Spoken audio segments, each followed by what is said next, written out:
Well, good afternoon, everyone. Welcome to today's edition of Return to the Knicks podcast. It is the NBA trading deadline. Let's get right into it, Nick Nation. The Knicks have made a deal.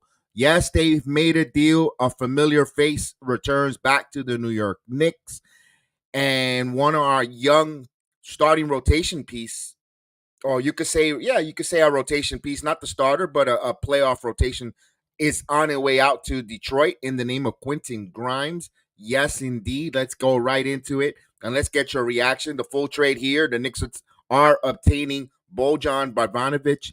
Alec Burks returns to Knicks. Out goes Quentin Grimes, Malachi Flynn, Evan Fournier, Richie Archidiakono, and 2 second-round picks.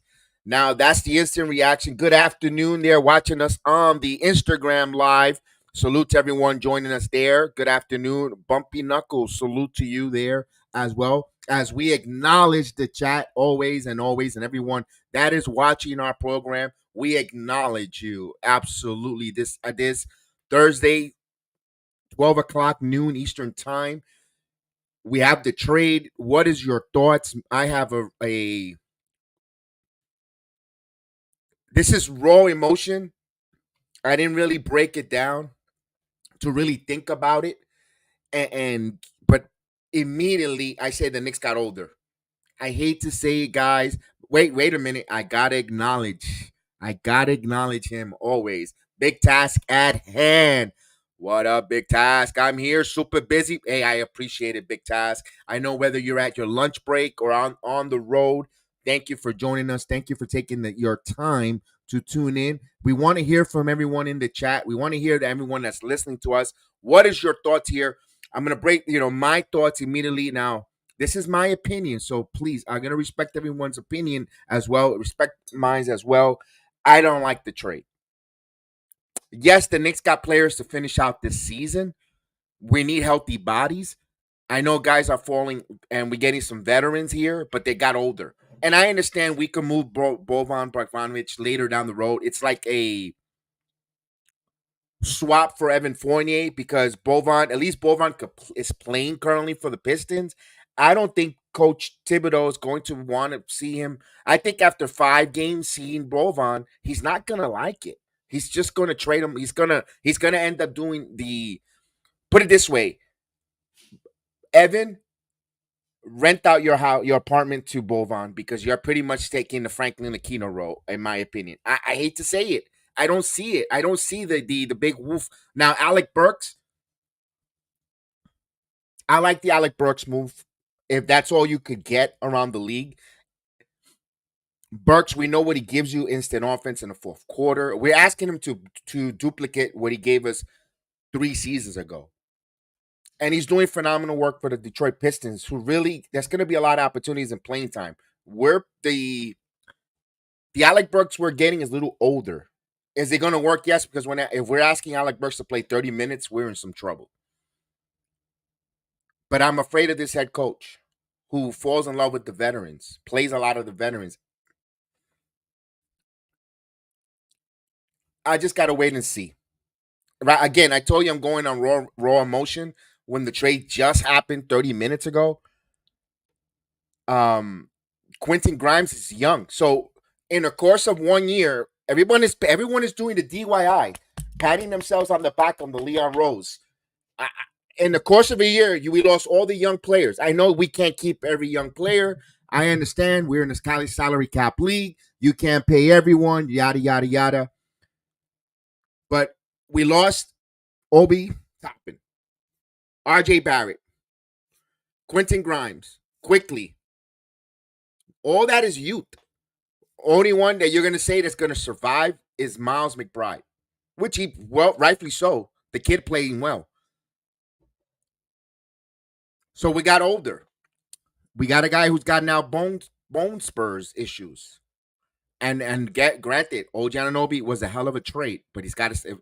Was he giving us? Were we given bad set of goods? He's not playing now, and I can't. The Randall injury is an injury that can happen to anyone. It is what it is. The turn ankle of Our guy Jalen Brunson could happen to anyone, but Bohan, I don't. He's not known for defense. He's just shooting. You know what? If you would have told me you would have got the Beaver, and by the way, the Beaver, Buddy Hill, got traded to the 76ers. A much better player, much more athletic, much more versatile than Bohan Bogdanovic. I'm still puzzled on the move because I thought I personally wouldn't probably said if Alec Burks didn't get moved, he would have been bought out. So I'm a little bit up in arms with it. I didn't like it. I'm gonna go at this moment. I didn't like it. I liked it the RJ Barrett move before, and the videos will tell you I don't like this move. I just don't like this move. I like the move, but I feel the Knicks gave up too much to get them. Burks could have been here. It's the money situation, big task. They had to do two separate deals to with the Malachi and all, and but Quentin Grimes. I mean, you went for 2 35-year-olds. To me, this smells like the same thing the Andrea Bagnani move, getting older again, and then not to that degree. God forbid. But man, I just it felt like they made a move to please the fan base. Move. Oh, they need moves. They need a move. Let's make a move. I'm not a big fan. Bohan. It's pronounced Bohan, but you know what? I'm not gonna put too much pronunciation behind it because I'm gonna call him bench piece. So he's gonna be a cheerleader on Tom Thibodeau's because I'm not a big fan of it. I am not a big fan of it. I'm not. I'm not. And I'm not here because they didn't get Murray. Oh, you didn't like it because they didn't get Murray. No, no, no. They need a point guard.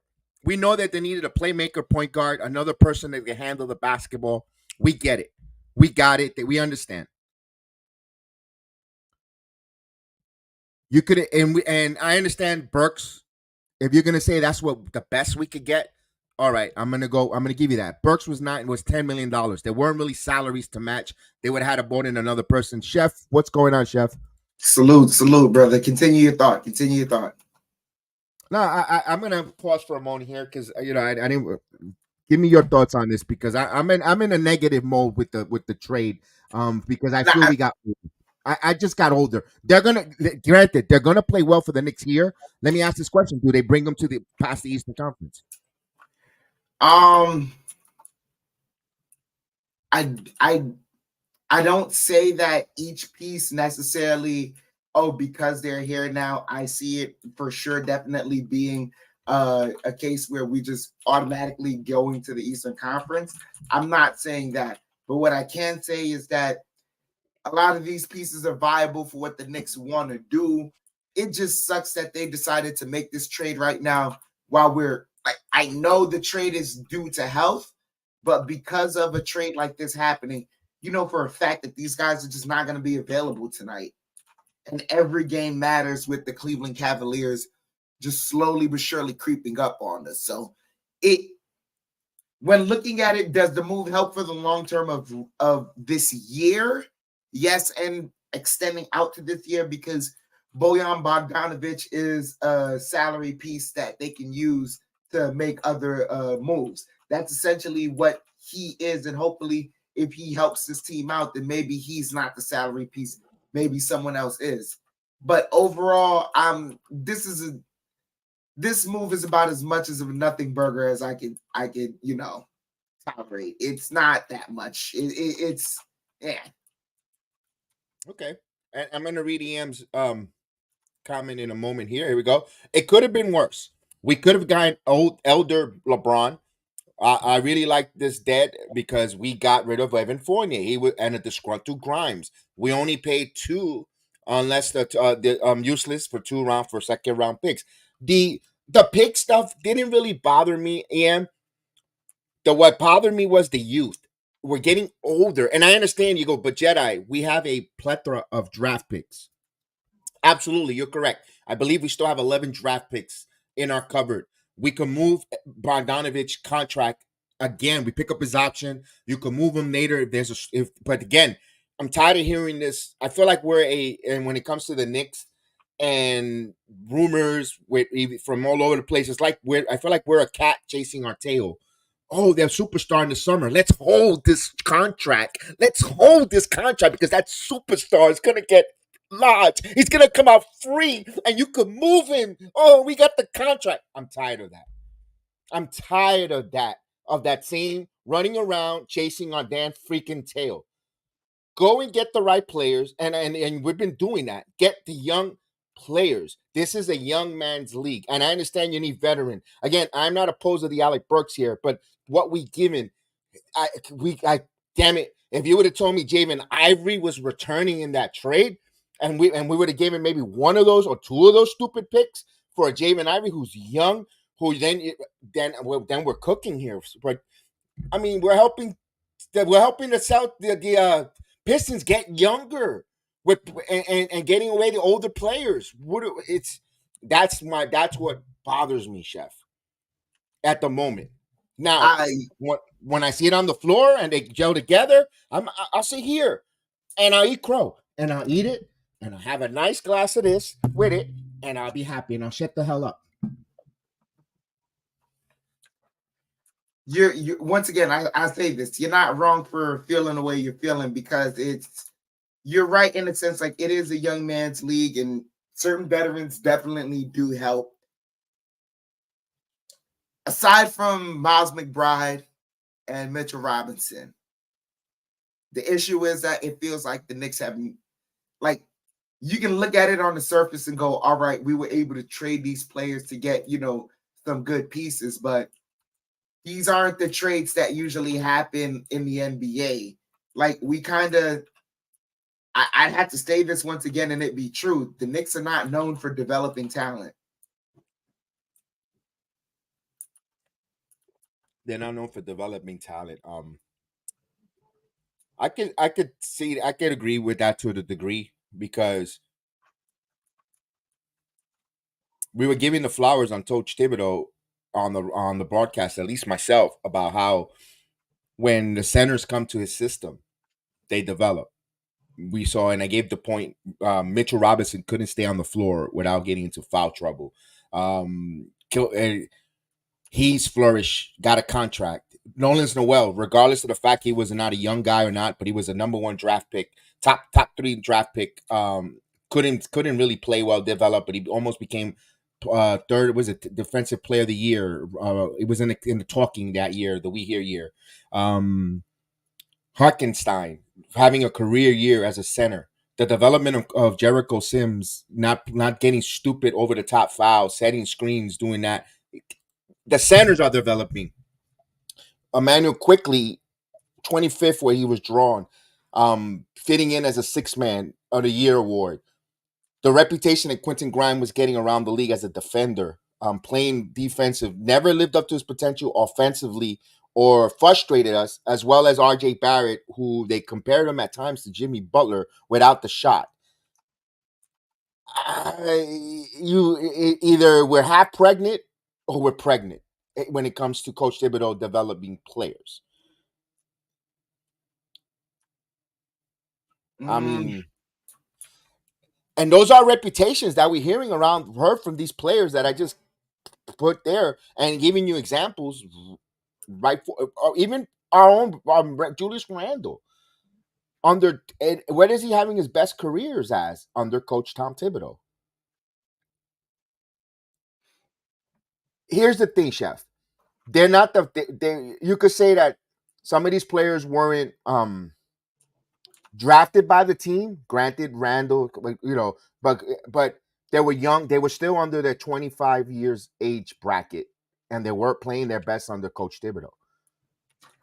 I can give that. But what I can say is we've watched this team long enough to know that other teams may not, they may go through the same struggles and things, but that's only after they've at least given themselves a chance to maximize the talent on their roster. All players, you're going to give them a chance at some point.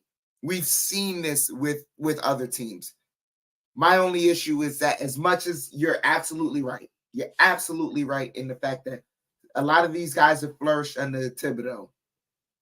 But what I can also say, which is true, is that as much as they had those little flourishing moments, we can always ask what if, because it was never consistently all right, you've earned this moment now. Come and take some more.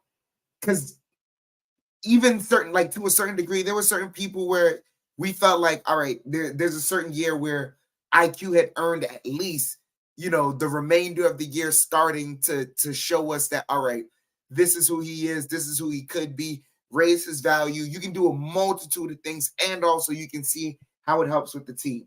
They decided not to do that. Obi Toppin, another one. We lamented how they did not maximize the potential of a lot of the young players. So for the value that we're getting for them right now, which is fine, we're getting veteran players. The thing is, a lot of teams end up trading their young players for superstars. And we can't do that because our young players are looked as all right, but not to the caliber of where they could possibly turn into something. And part of the reason why their value was diminished is not because of their play, but because of our coach. I got you.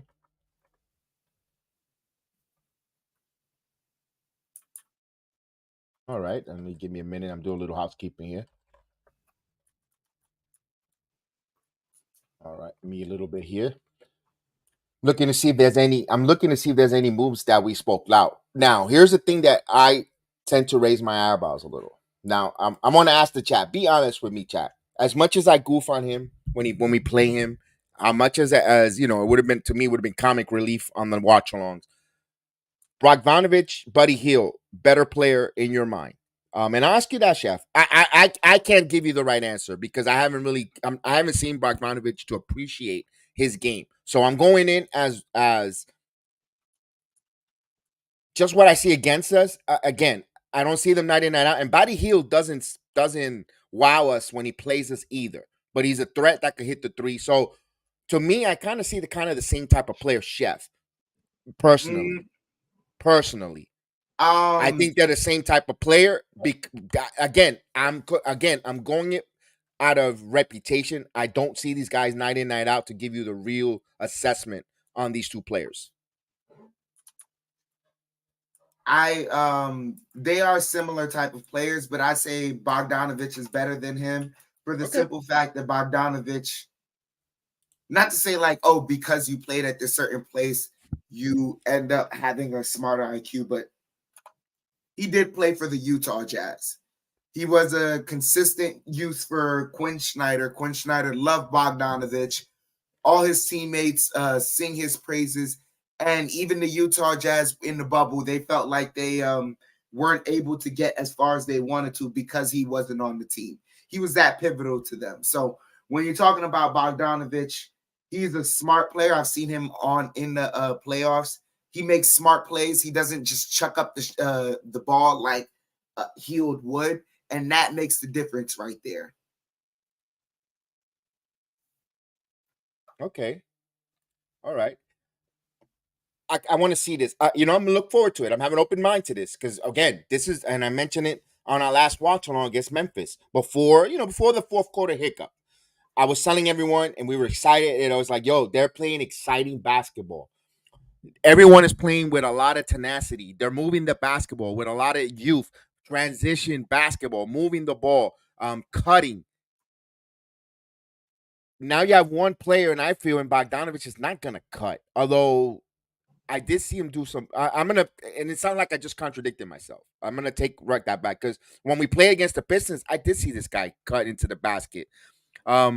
Maybe coming onto a team that's right now one game out of the second of the East gives them more jolt, more life to a veteran. That extra and adrenaline, that extra oomph. That, oh man, you know what? My time is ticking. I still feel great. I'm very smart. I know what my capabilities, my limitation on my body is, and I know what this team needs from me. I'm gonna go out there and give my greatest 1,000% on what I do great. Um, That's why I'm have that open mind, Chef. As we speak, it's like a therapy session kind of here. I'm gonna have that open mind when it comes to Bogdanovich. If he could come in and shoot 40%, or in fact, I'm gonna say 37, 34%. I like kind of that. If you could bring me that, where again, What happens in postseason, Chef? It's a half court game. What do you need? Sometimes you, and I hate to say it, isolation basketball sometimes dictates in the postseason. If you got a Bogdanovich who is a shooter who can knock down from anywhere in the court with OG Anunoby if he's healthy, let's say they play that lineup out there, whatever the case is, or even in at times with Randall, there's another guy who has height too. Because you know me, I've been saying that you got you could put that right back at me, Jedi. You've been talking about this team is too short, too short, too short. They get a tall shooter and you don't like it.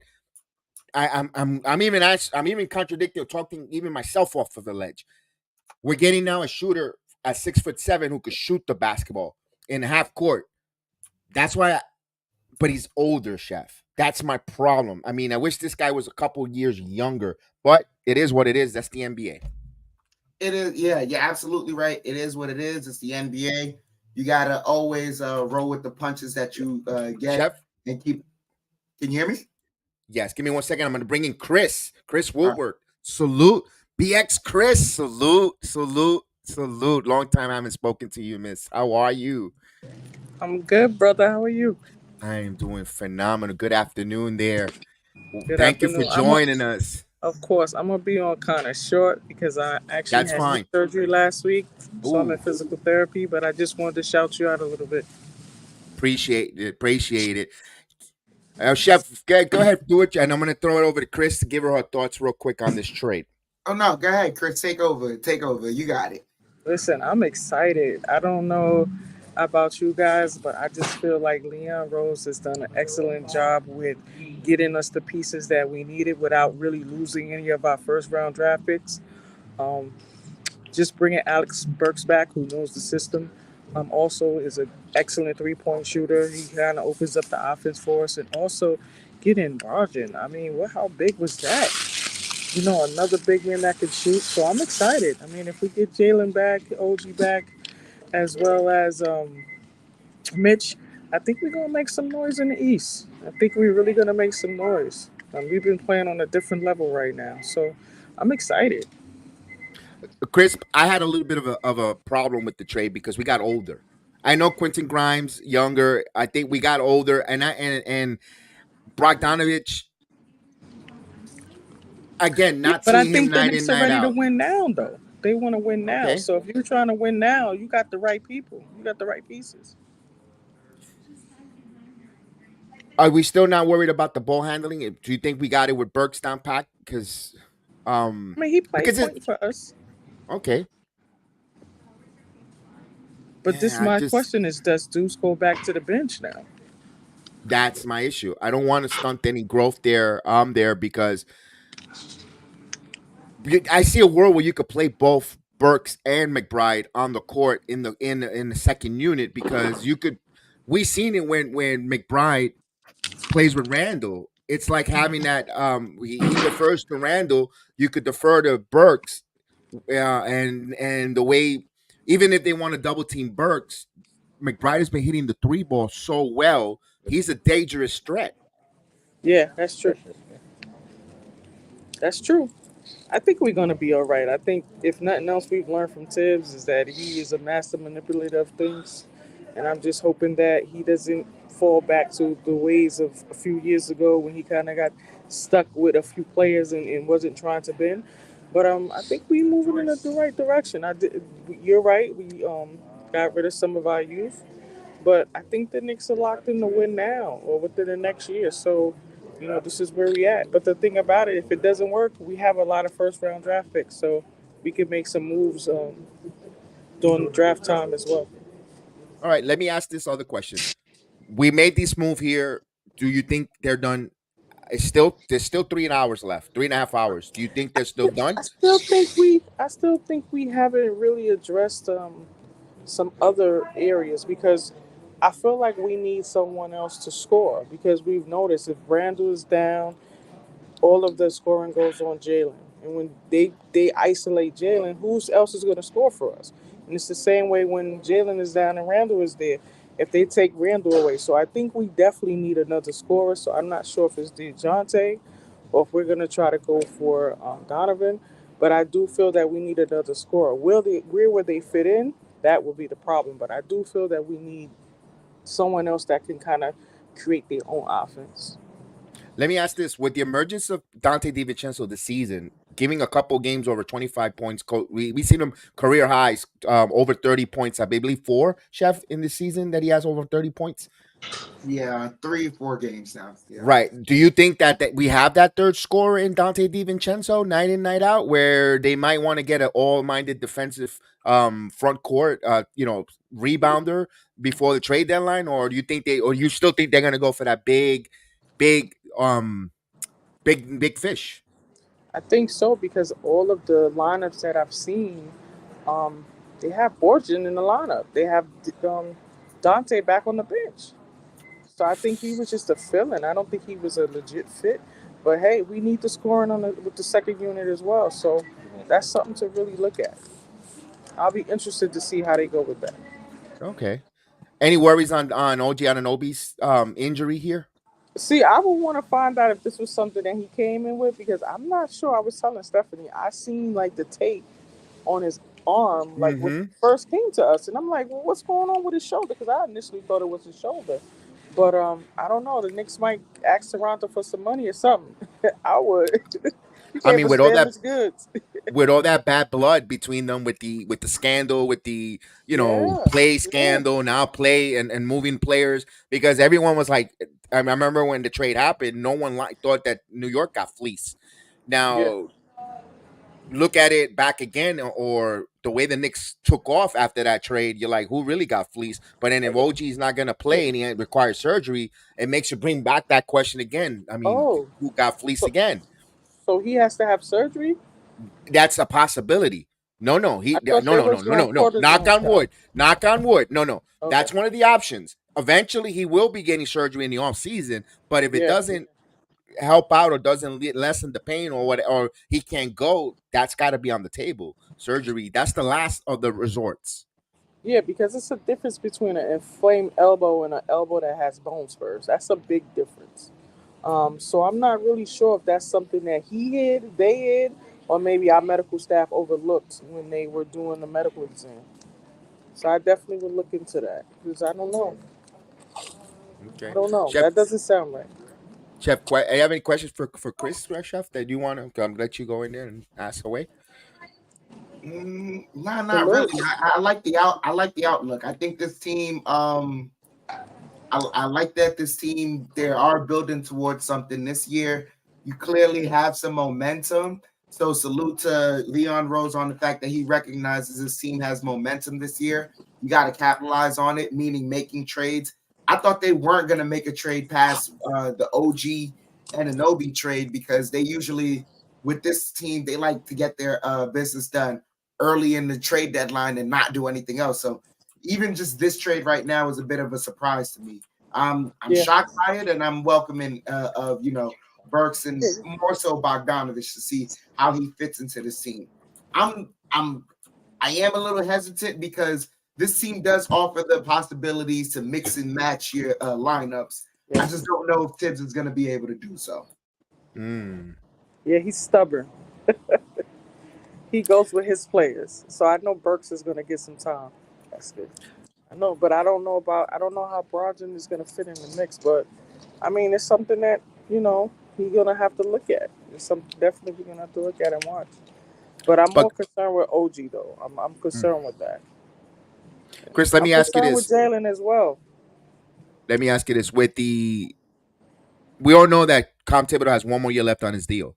He's pretty much coaching for an extension, or his NBA NBA coaching career. Let's put it that way, because I don't think after this, if the Knicks say they move on, I don't know if he's gonna sign on as a head coach anywhere. Do you see him? And we've seen him change a little bit. Do you see him change a little bit of his style? Because he wants to coach for, or he's just gonna go with got him to the dance. Listen, I think Tibbs is trying to get to the Eastern Conference Finals. And I feel like if he gets to the Eastern Conference Finals, I don't think the Knicks are going to let him go. So his aim is to get there and then figure it out once he gets there. And I think All right. he does have a team that can get it done. I mean, just look at the teams in the East now. Everybody is going through something. Everybody has something that they're going through within their teams, whether it's coaching. Because I don't know what's going on with Philly. You got Embiid with just the surgery. Something is going on with Doc. You know what I'm saying? Then you got Milwaukee. They not listen to their coach. So it's just a lot of things is going on in the East that we don't know. We don't really know what's going on with Miami as well. They kind of still, but they was like that last year till they turned it on in the playoffs. So each team is going through their own stuff. I think the only team that's been kind of quiet is Cleveland. Cleveland has been kind of quiet, but And that's the Indiana, team. they go as far as Tyrese go. So I think all these teams that's kind of ahead of us, um, they have some stuff going on. So if we can catch them at a right opportunity, we got an opportunity to be there. Especially if we can avoid Boston into the final, to the Eastern Conference. Yeah. Chef, you was going to say something, Chef. No, I was saying she's absolutely right, especially when you look at the fact that Cleveland, once again, that's the team we have to look out for. But I mean, we'll talk about it another day. I'm not afraid of Boston. I'm not afraid of them too, but I'm saying they're the only team that they're probably clicking. I think they're waiting for Porzingis, but Porzingis has a history of being injury prone. So I don't know how much that factored in because I feel that they thought he was going to be a bigger piece than what he has been for them. So, like I said, there's some teams that's been kind of quiet, but like I said, if we get everything clicking, and there's an opportunity of getting Mitch back. So if we can get it back and play the defense, because look, if we're playing the defense we're playing now, we add Mitchell to that mix, that's going to make us even better. So and now we got these shooters that their thing is to spot up shoot. Brogdon's a spot up shooter. Burks is a spot up shooter. So we have them people when Randall and Jalen get double teamed, they can hit it, throw it out for them to shoot the shot. So we have the pieces. It's just, can we get on a run, and will Tibbs allow the team to evolve into what they're trying to make it to? So those are the questions. Right. And I know EM says, yes, the Knicks right now currently have 12 players on the contract, 13 with Taj Gibson 10-day contract, which it looks like they're going to convert it to another 10-day for Taj. Um, we're talking about those Cavaliers. I know we mentioned in the Twitter, we're talking about Donovan Mitchell. The Lakers had interest in him, but Cavaliers sit in second place in Eastern Conference. Why would I'll you make disrupt it and fit. trade Donovan Mitchell to the Lakers because LeBron wants it? I mean, I that was a little bit out there, if you ask me. I don't know about you, but LeBron might be looking to get out of Lakerland. The things of what he wants and how he used to manipulate teams, he's not able to do it the way he wants to in LA. So he might be looking, hey, he might come back to the East Coast. I know a lot of Knicks fans may not want it, but hey, I'll take him for less of money though, not for what he's making. What if that's the Cleveland move where they get LeBron back and Mitchell goes to West? I I mean, I mean, I, why would you do that? Because that's I taking wouldn't away a either. third of the offense. I I wouldn't wouldn't do either. that. I wouldn't make that trade. I mean, I for wouldn't us even Nick trade fans, we're like, Burks. do it, because that by the time they get acclimated and get going, I mean, they could be like in fifth to sixth, and then do it, fall in the standings, But But he's yeah, he's like Jimmy Butler. They turn into a different person during the playoffs. So Yeah. I don't know. I don't know if I yes, really want Cleveland to do that. Like I tell you right now, a lot of Knicks fans were upset at LeBron playing the game of wanting to come here.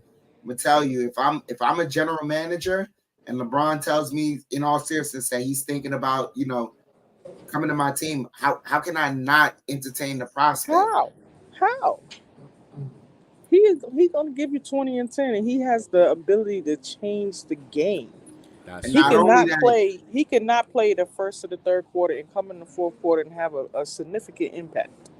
but come playoff time, that's it's tough to know. It's tough to say this, but come playoff time, he's a guarantee.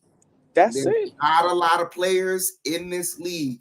Not really. You barely count it on your hand, really, that you say is a guarantee during the playoffs. So That's right. That's right. And a lot of teams would, if LeBron is on his team, they would have to really come up with some type of scheme to really um, shut everybody down. And it's hard. You're not shutting down Randall. You're not shutting down Jalen. And if you do shut them down, then you got to deal with him. So you got to pick your poison. mm-hmm. It'll be interesting. I say that. Salute Jack City joining us in the chat. EM says, asking me, Jedi, who would you add to make us better given what we currently have? That's a tough one. I wish I had an answer to that one because I can't. In the NBA, you just can't find that one guy to go out there to just give you rebounds. Like in back, again, I hate to sound like an older man, but like in the '90s, you had a guy like an Anthony Bonner who will play defense and get you rebounds. That player is not existing in this current NBA. They got to be able to hit threes. They got to be able to do all those, stay on the floor defensively. I would love the Knicks to bring in a just in case a rebounder machine that could play some minutes. And I know I like Precious Achua. By the way, Chris, shout out to our boy, Yes, our BX boy Achua. I know he's from Nigeria, but he was raising our boogie down. Yo, he's that's right. representing our boogie down. Lovely. Mm. That's right. I do love him. I mean, he was a surprise to me. I didn't really know what to expect with him, but he's been balling. He's been balling. Let me tell you, him and iHeart have been doing a damn thing on the defensive end. They have really had people change shots. They've been getting offensive rebounds, the putbacks, the tap dunks. I mean, I'm just like, wow.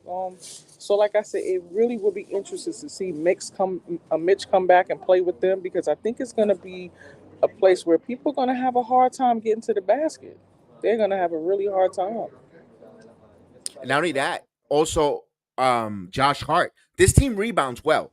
They're a hell of a rebounding team because you got your shooting guard who could rebound like a power forward. And how And tall is oh he? my Like six god, four, and he's 6'5". averaging like Yeah, what yeah. 7 to 8 rebounds, and most of them is defense. And he pushes the ball. He can start the offense. He He starts is the offense. one of the best in He's transition the to X finish to factor. the basket. Oh man, yes, he is. I mean, whew, So when I was talking about six man, it wasn't even in my mind to think about him. coming off the Josh Hart. bench. Hmm. Josh Hart. He brings a lot to that bench. And I think that's a role that suits him coming in. And I It know the does. more you play him, the more we're gonna see his shots go down or a little tentative. And he's been aching with a little bit of knees. Remember, a little soreness. Yeah, He yeah. also remember he played for Team USA. Those are the aches and pains of an NBA season. I like him coming in off that bench, energy, rebounding, also finishing at the basket, going coast to coast. And what does Hart bring? It just brings that tenacity. That And he's solid. 10 and 10. yes, He could give you 10 and 10 a game. And smart sometimes IQ. sometimes triple double. Yes. And he's gonna do high IQ moves out there, and we will play him in short spurts. And now as we speak about it, he could also give some of those quality minutes to Burks, maybe steal 5 minutes away from Hart to give to Burks, and also a little bit from Brunson. Just a little bit where it could fit. But again, it's up to the head coach to know how to navigate those minutes and bring in the right players at the right time as the game dictates. And the good thing about Burks is he knows the system. He is an offensive player. He can shoot that three, and he plays defense. And that's one of the things that Tips love is a defensive guard. He loves that defensive guard that can occasionally hit a three. So he fits well. So I don't know Yes. if that was a Tibbs to buy in on Tibbs or if that's Tibbs wanting him. I don't really know, but to get him back, just says a lot about how they're gonna run that second unit. And And I'm probably the glad you first unit, mentioned that. yeah. I'm The glad you first mentioned unit that. now since Jalen is out, he can step That's true. right in that starting point guard position. Uh, you better hope those medicals clear for him to play tonight. Nah, I think they're gonna keep him out. They probably gonna keep him out for a couple of days because if we got Burks, then we got the point guard position. We don't have to rush back. Now, if No, we had not for Brunson, for Burks, because usually with the trade, they usually wait like a day or two for those medicals to clear for the other team. So you Mhm. usually spend a day without the new acquisitions. So tonight is going to be especially rough because if Brunson's gone and Grimes is gone, we're, we're down to like and Fournier got traded as well. We about So to I bring can up see them bringing somebody in from the G League. I don't know. I wouldn't personally rush him back. I would start Deuce and I would bring somebody in from the league. The G League team is running the same offensive plays that they're running as the regular team. So somebody to get a couple minutes, and then you could kind of see Josh and DiVincenzo playing that role as well. So I don't know. Yeah, that's right. No Malachi Flynn, he's gone on the deal too. Yeah, So there is no Malachi's there is no other point guard other than the Alec Burks. Deuce. I mean, Deuceman Price. Houston Excuse me. Allen Brooks, yeah. Yeah, that's right. I didn't think about that. Interesting to see, and of course, another ball handler in Fournier is gone. Although he really didn't play much, but he was another one who could kind of handle the ball, Yeah, basketball. but his confidence was gone with Tibbs. There was no way he was going to Yes, fit in and yes, really make yes. a difference. His confidence was really gone. I mean, it was even in games where he was shooting air balls, and I've never in the whole time that I've seen him shoot air balls. Are you ready? Yeah. Okay. Yeah. Yes. So I don't know about that one, but I gotta go. My physical Yes, no therapist is problem. back. It was excellent, brother. Next time, just let me know a little ahead of time, and I Yeah, got you. yeah. No, this was spurring a moment. This was spurring a moment. This was All spurring a right. moment. Salute. So Salute. say hello to Stephanie to us, and of course, I open will. door policy for all you from the Queen's Court. We appreciate Chris, I a BX appreciate that. native. Thank you. Thank you Thank you. so much. All Have a right. blessed day and get better there on that knee. Thank you. All right, I was Chris from the Queen's Court. Thank you for joining us, hopping on. Of course, open panel. If you guys want to join us, more than welcome as well. Rarely don't do this, so now is the time. Chef, we saw her as her point of view. Listening to it, I gotta see. I'm just afraid of Tom Thibodeau, where Bogdanovich doesn't get a couple good shots, or he doesn't cover his man, and he stereotypes him into that Fournier role. That's my fear. I'm gonna be totally honest with you. That's just a little bit of my fear, Chef. I mean, if that wouldn't be smart of Thibodeau then, because that means you weren't paying attention as you spent that time away from the NBA or just traveling to different teams. Bogdanovich isn't that type of player. He may have certain lapses on the defensive end from time to time, yeah, but he covers it up more in like his offensive acumen and also just the way he addresses the game of basketball. He's not a guy that's just going to sit there and chuck up threes. He's very smart and very cerebral in the way he plays the game. So I'm very confident in Bogdanovich fitting here because they've already built the culture for a guy like Dante DiVincenzo and a guy like Josh Hart to already be here comfortably. So those guys, Bogdanovich is going to find his niche here. Indeed. And we got it. Breaking news. We got a trade going down here. The Raptors are sending Dennis Schroeder to the Brooklyn Nets for Spencer Dinwiddie. A change of scenery for both of those guys there. I think Brooklyn just upgraded with Dennis Schroeder. Not happy with his playing time in up in north of the border. Spencer Dinwiddie in Brooklyn has been, my God, he's fallen off the face of the earth. A guy that I wanted, by the way, and I'm not going to shy about it. I wanted him instead of Kemba Walker. And boy, both of those guys, they totally fell off the cliff. For especially Spencer Dinwiddie, although he's still in the league, but man, he's got to revive his career up in Toronto, in my opinion, for Spencer Dinwiddie, man. Wow, Oof. That's a rough one. That is a rough one. Also, we see that we saw again. Let's go with those seven. Let's talk about around the league as we see a lot of things there going around. We saw a couple trades. We saw Kevin Knox going to Utah. Huh. Another change of scenery. This guy is going to soon run out of chance. Next stop for him will be China. Mm. I mean, oof. It's the rough go of the NBA. It is. It is for him. For Kevin Knox. Hopefully he get going there. Your thoughts there on Dinwiddie and Schroeder? Brooklyn's trying to get into a playing position. No draft picks. Why not try to go for it? I I don't know what Brooklyn is exactly trying to do, but yeah, Dennis Schroeder fits the bill for them better uh than what Dinwiddie's given. But also Dinwiddie, I think he would more welcome that opportunity in Toronto than in Brooklyn, because at least in Toronto, he's going to be with Quickly. And Quickly, we've seen based on the way he's playing in Toronto, he's not looking for his shot all the time in the first couple of quarters. He's kind of looking to distribute. That lets Dinwiddie gain his rhythm as a shot creator. Then from there, they can play off of each other. So that's it.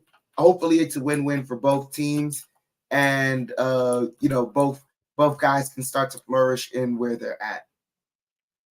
Indeed. One thing that we didn't even talk too much about, to be honest with you, was that again, we talk about the Buddy Hield coming to the 76ers, but here's the one that's important. Going the other way was Frank Kosmas. Kuzmas was a defensive pain in the ass with the 76ers against the Knicks. I'm glad he's gone from the 76ers. Buddy Hield, we seen him with the Indiana Pacers. We know what he gives us. Korkmaz out of the 76ers, one less defensive minded player for them. I know they're going to get a little bit more offense, but where a little more offense now the Knicks got on, or any team that's going to play against them will be able to score even more greatly on the 76ers, especially with no Joel Embiid. So that was a move that kind of, if you look at the pieces going the other way or back and forth, kind of weakened the 76ers, in my opinion, Chef. Unless there's another move in a couple hours for the 76ers, which they still got Tobias Harris lingering or dangling out there. Absolutely, but I don't. It doesn't seem like they're going to do that with Tobias Harris, because the only way you can really make him, what is it? It seems like they're planning on making him a more important piece. Okay. That's what I mean, fair with that. And Gordon Hayward going to India, OKC to Oklahoma City there for Trey Mann going to Charlotte. And Devas Bertans, they got more shooting. For Hayward, we know the talent is there. It's just his health. Yeah, How did that? Hayward's always had an issue with his health. Um, Also, yeah, I will say this does speak volumes to what's going on in Charlotte. All right, Hayward is a nice pickup. Because he's not. You know what? He's a veteran there, Jose, where he's not going to be the main focal point. I don't think. What is he? Probably like their third option, their third or fourth option on that team. OKC, you got SGH, the pervert, Giddy. Who's the other dork? Yeah, Hayward's just going to be the center who's playing, who lit us up. So Hayward. Maybe he's not going to need it, but that veteran leadership for that team that's awfully young could be something that will help OKC. Hopefully, because we know he wasn't delivering any leadership down in Charlotte. Those boys, they're not serious. I don't know if this is true because I don't see it from Woj because they put a lot of fake trades out there, which I got to make sure.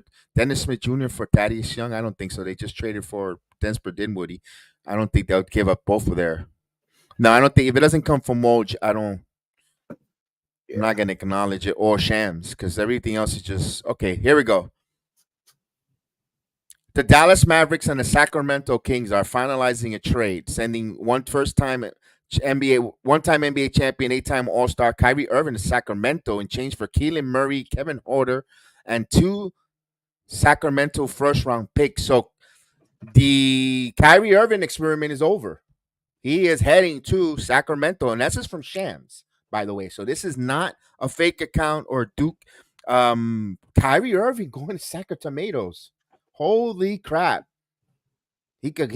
You know what? He could roommate with Nancy Pelosi in San Francisco, and they could do all the social justice out there. Phenomenal move there. Jedi, Thad Young is being traded to the Raptors, and Dennis Smith Jr. is being traded to the Raptors. I mean, So it was that trade is real. that trade is real. Okay. All right. Because I didn't see that from. Okay. Now I'm seeing it. Okay. So we have the Toronto Knickerbockers in up there. My God, do they love the Knicks organization, the Toronto Raptors? Wow. They better be careful if they don't give Taj Gibson another 10-day contract. The Raptors might scoop him up for a 10-day contract up there. Holy crap. That is New York Knicks centric up there for the Raptors. Wasn't that the general manager that was laughing at the Knicks? Oh, I hate the Knicks. I mean, boy, you sure love our players. Whew. Oh, you're talking about what's his name? You know what? Right now, if and not to sound disrespectful to you, Chef, no, I with all respect, I would have done the Rock's thing. It doesn't matter what your name is. Come on, you have to. You have to. That's why I preface said it with all respect, not to cut you out, not to be disrespectful, but I would have played that Rock clip right there. Wow. I'm trying to find this Kyrie trade. I don't see it. I have it. Let me forward it to you. Give me 2 seconds. Let me. Where did I go? Let me back up. Back it in. Back it in. It should be on Shams. Where did it go? I hate when I scroll and I scroll elsewhere and then it goes, here it is. Me- Oh, it's a fake account. Ah, I got Fake hit. I account, got hit. yeah, It was a Shamse. fake because I it got has shit. everything. No, they did everything perfect, but then it says in little small letters FAN fan. Uh, It was a fake account. Son of a bitch. Ha ha! You got your 10 minutes of fame. You got your 10 minutes of fame. I would have been funny if Kyrie Irving would have went out there. They would have made that move. All right, so they're giving us they're telling us that Grimes is gonna play, is gonna flourish along Kate Cunningham, um, and Jalen Ivey. I mean, they got a nice threesome there.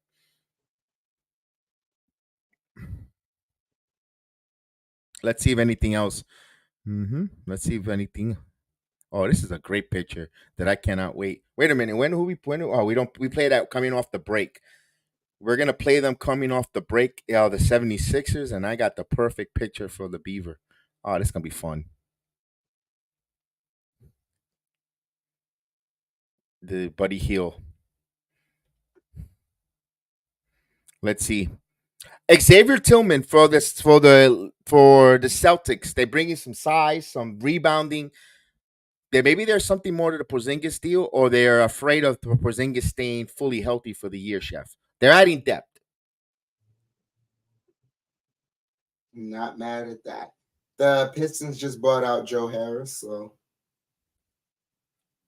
Ooh, that maybe that lets you know they weren't going to buy out Alec Burks at all. you're probably correct. Huh? Huh? Huh? Wow, interesting. They waited. I guess they really don't have anyone interested in Joe Harris this trade deadline. I mean, normally you do that after the trading deadline. As soon as you got no partners to trade for him, you buy him out. Interesting, little premature buyout there. So right now the Raptors revamped themselves. They got Kelly Olynyk, OG, what's it, Oblige, um, another guard. They're guard heavy though. With they have a lot of guards there with Dennis Smith Jr. Something tells me I wouldn't be surprised if. Let me ask this question: Can quickly be moved here? Is it is there a trade exception that he can move quickly going to the Knicks again? Could he be? I believe you can if Valakai Flint got moved, and because I mean, you can't. I don't know if you can trade him back to the team. I don't. no, I don't. I'm not saying to Knicks. I'm not. No. I'm not Oh, being you mean delusional. him Saying traded bring him back somewhere else and then trade somewhere him back to the else. Knicks? Yeah. No. Can he be moved from out? Let's say I'm gonna put a name out there. Let's say he can he be moved to Dallas? I'm just throwing that name. No, hopefully not. But can quickly be moved because they the reason why I'm saying it kind of dictating here why so many guards for the Toronto Raptors. Yes, you got rid of Schroeder for Dinwiddie. You got Dennis Smith Jr. You got quickly. You could say Barrett is your small forward or probably what do we could they be moving quickly because quickly has value. He's an expiring. He's gonna he's a rookie on a rookie deal where you're gonna have his bird rights. It would could a team that needs scoring off the bench who are right now like look at the top of the league up there who could try to get, I hate to say it, Boston Celtics. That'd be dangerous That would be. because they need that Bogdanovich hole that they're missing. He quickly's not making that quickly. I mean, like, quickly's money. Who could, some picks or some players. He could be moved. He could be moved. That's a dangerous quickly off the bench for the Celtics. Yo, Jedi, man, it was really great doing this with you. I gotta go. I gotta get ready for a workout. I'm gonna be back a Yeah, little bit later. no, absolutely, no problem, no problem. The open panels they are going to be here for a couple of minutes here as we go along the league and break down all the trades. Chef Dan will be joining us later on tonight for the watch along. We have a watch along as well, so we'll be doing a watch along a little later. We just instant reaction on our our moves indeed. And the trade deadline is going bananas here. Trading deadline is about 2 hours left in there, so we're gonna be here for another about. Let's see. Hopefully, let's see if anything happens. I will hate to go off the air and then the Knicks make another move. I want to stick around for another 45 minutes. So we asked the chat names out there that would you like the Knicks to inquire here. We know what we have here. There's still room there. Jose Melo, like this one. Chef, would you do Andre Drummond as a rental? It all depends on the draft, on how much. Remember, the Knicks with this move is still under the luxury tax. It all depends on the luxury tax, where they're at, where Andre Drummond fits. Then what's they, with all the reports telling us that Mitchell Robinson might be back and so forth. I don't know if you also got Taj Gibson. We also have 12 roster spots. We still have 3 roster spots we could fill.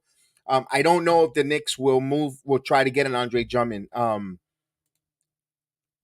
Thibodeau loves his rim protection. I don't know. That's a good one, Jose Melo. I don't know if they'll do an Andre Drummond here.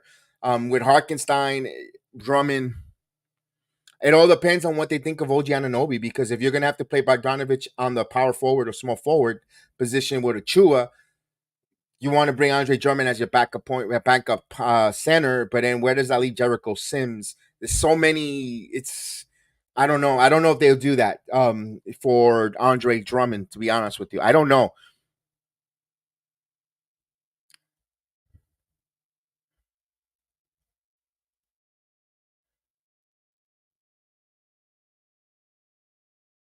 So the Knicks got some shooting and playoff experience, some shooting and experience here, and a move that I think they got older, but if you look at it on paper, they got better shooting.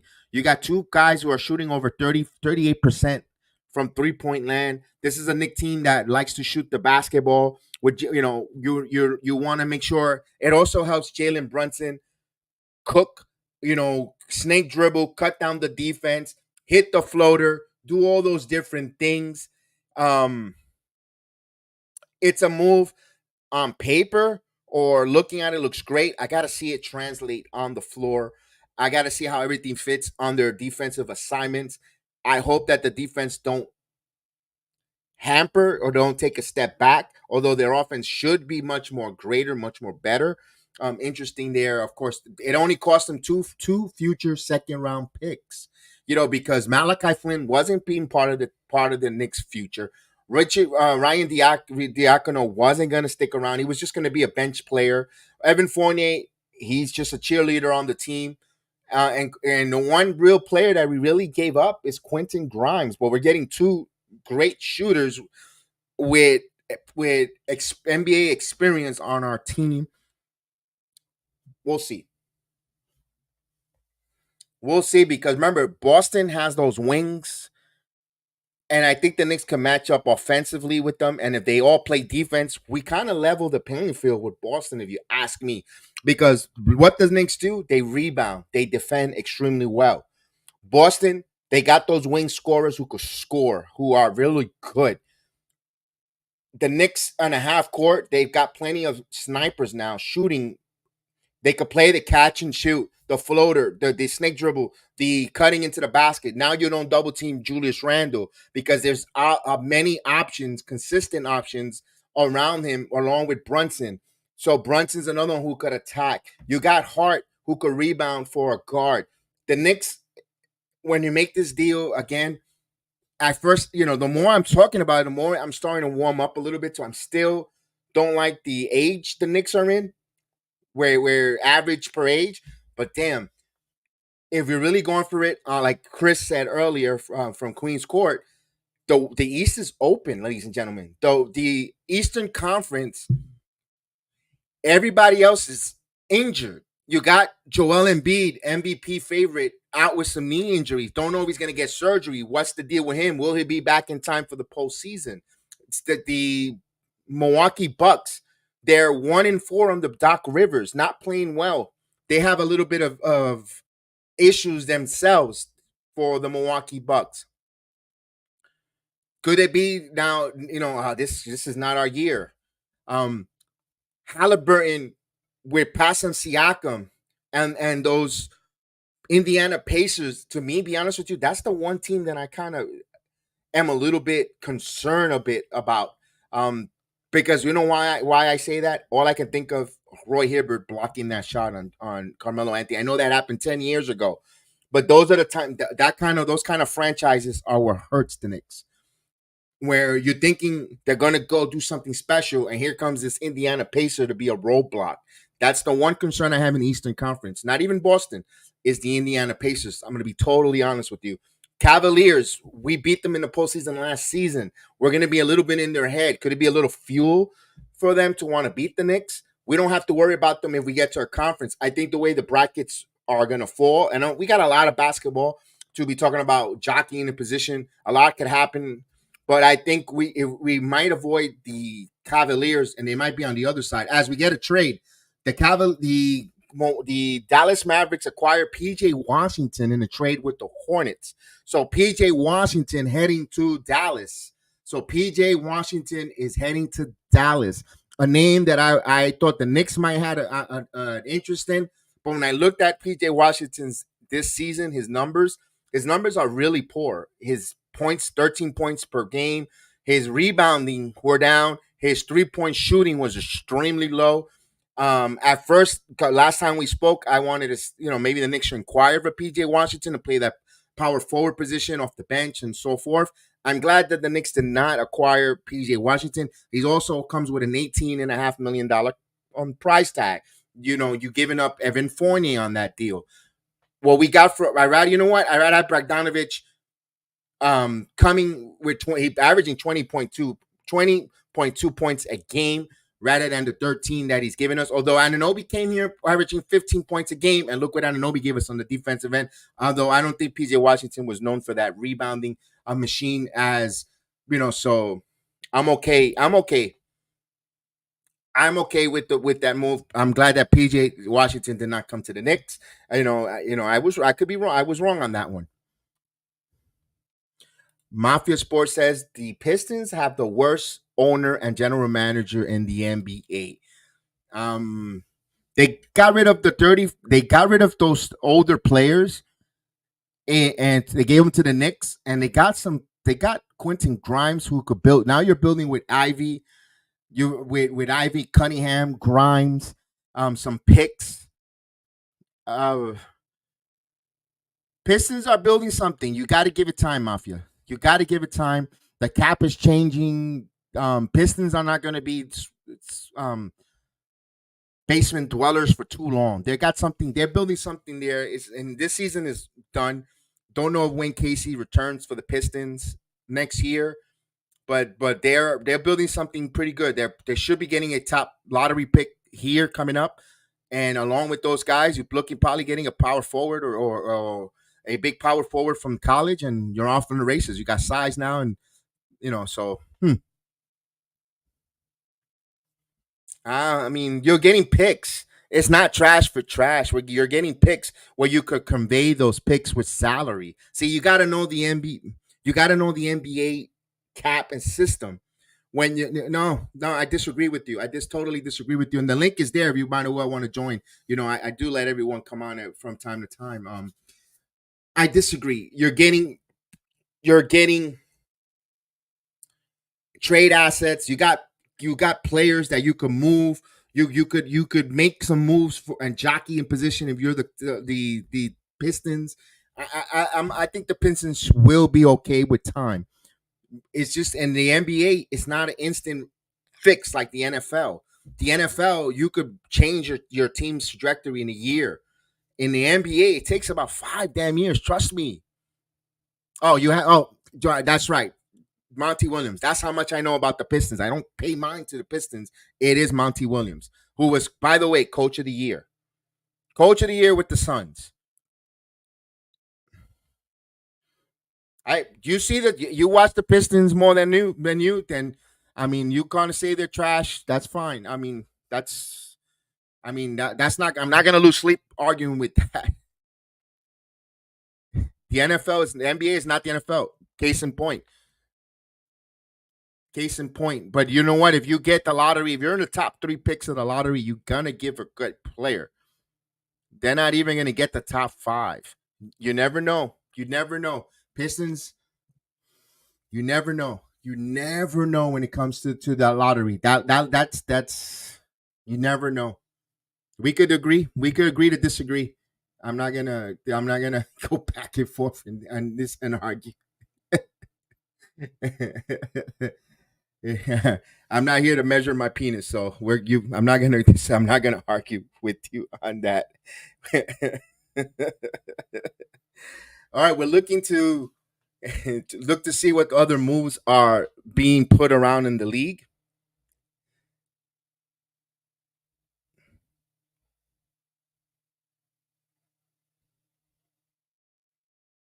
Oh, this is a move here. This is gonna be a tough one. This is a fake account. This is a that guy. I'm gonna block him because he keeps he keeps putting on some. Yes, indeed.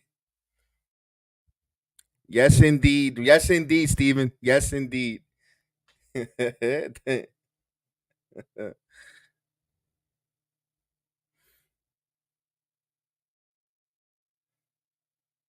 Let's see what other moves.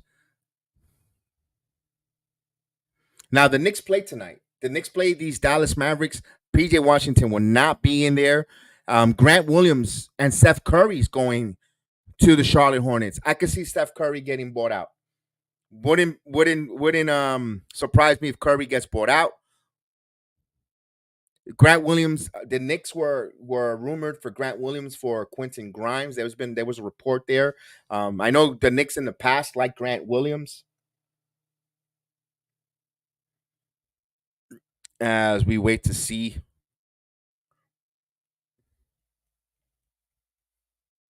let's see what else is going on here. I'm hanging out here with my guy, the one and only Curtis out in Panama. Salute to Curtis. The beautiful sights in the background of Panama.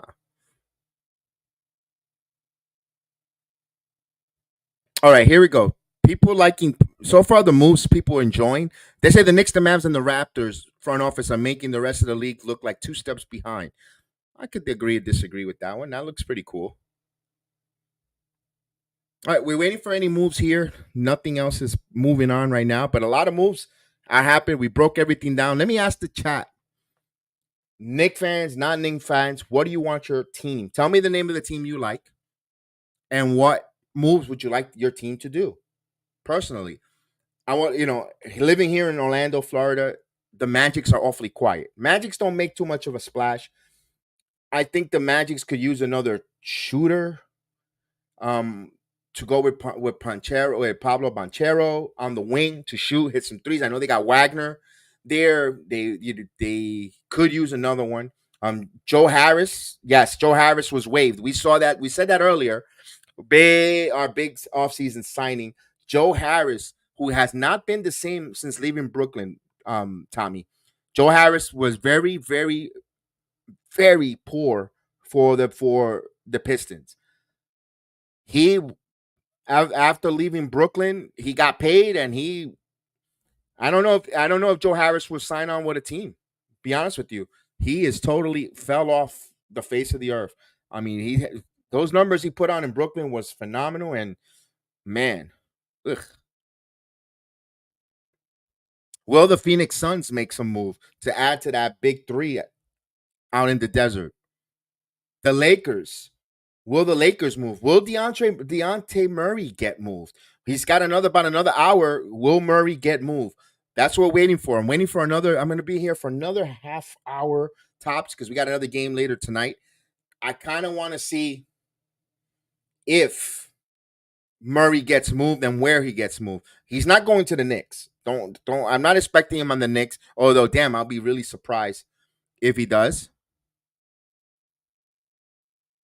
Okay, Brooklyn. Here we go. Speaking about those Phoenix Suns, boy, the Suns and the Nets, they're like stepbrothers.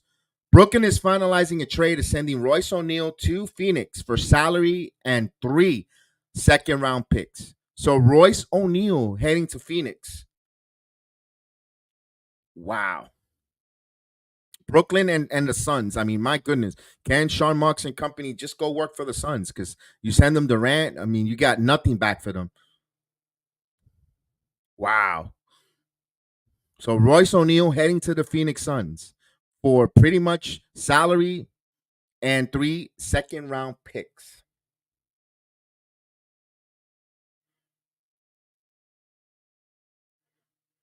That's even worse. We traded for Joe Harris. Well, he's no longer your problem anymore. He is waived. So,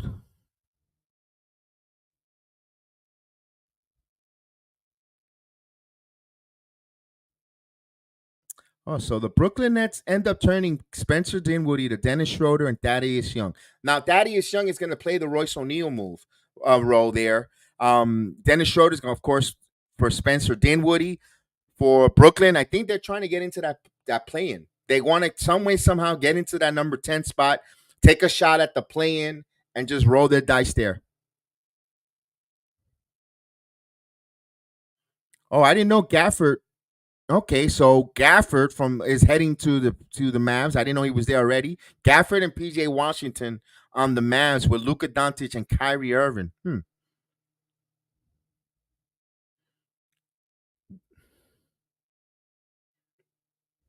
Dude. Oh, you want Leon Rose.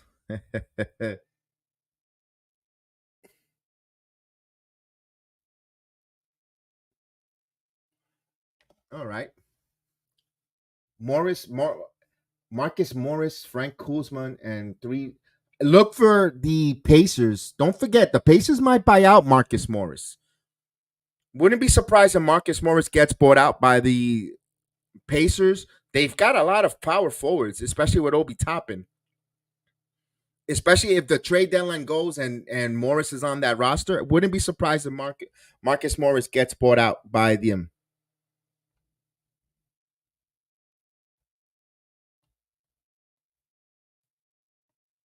Let's take a look at what's going on here. Oh.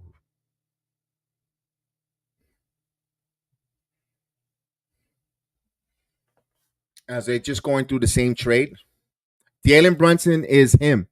He is playing well. I mean, for all the expectations, on playing for New York, Tommy. You know New York is one of the toughest. You know that. And for him to come in here and playing for, especially the contract he got, what a steal for what a steal. Yeah, tell me what you know. Yeah, the league right now. It's right now after the All Star break, Tommy. I think when NBA gets going because teams are already set, rotations are starting to get filled. You're now starting to see who's on who, what team, with all that, and now you're going to start seeing their best brand of basketball. I always say, the first 25 games, the first quarter of the season is knowing your rotation, your depth, and then the middle, who could grind out, who's going to be trade, who's not, and then around the trading deadline to the middle to the final half of the season, it's the rotation minutes. Who's going to get ready for the postseason? Jockeying for your seeding. That's when NBA becomes, to me personally, one of the best to watch. Coming up here after the All Star break, personally, for that third quarter, the final quarter of the season is when the NBA gets really good into the postseason because now you know who's jockeying, who's going to wave the white towel, who's not waving the white towel, and so forth. And I like it. An LED court at the All Star game. No, we'll be probably watching the All Star game, unless if Jalen Brunson is ruled out. If he's not going to play in the NBA All Star game, I have I personally have no interest, selfishly wise, to watch that because I normally don't watch the All Star games. I stopped many years. It just became, especially when they started choosing teams. When once the NBA All Star Game lost me as a fan when they took away East versus West.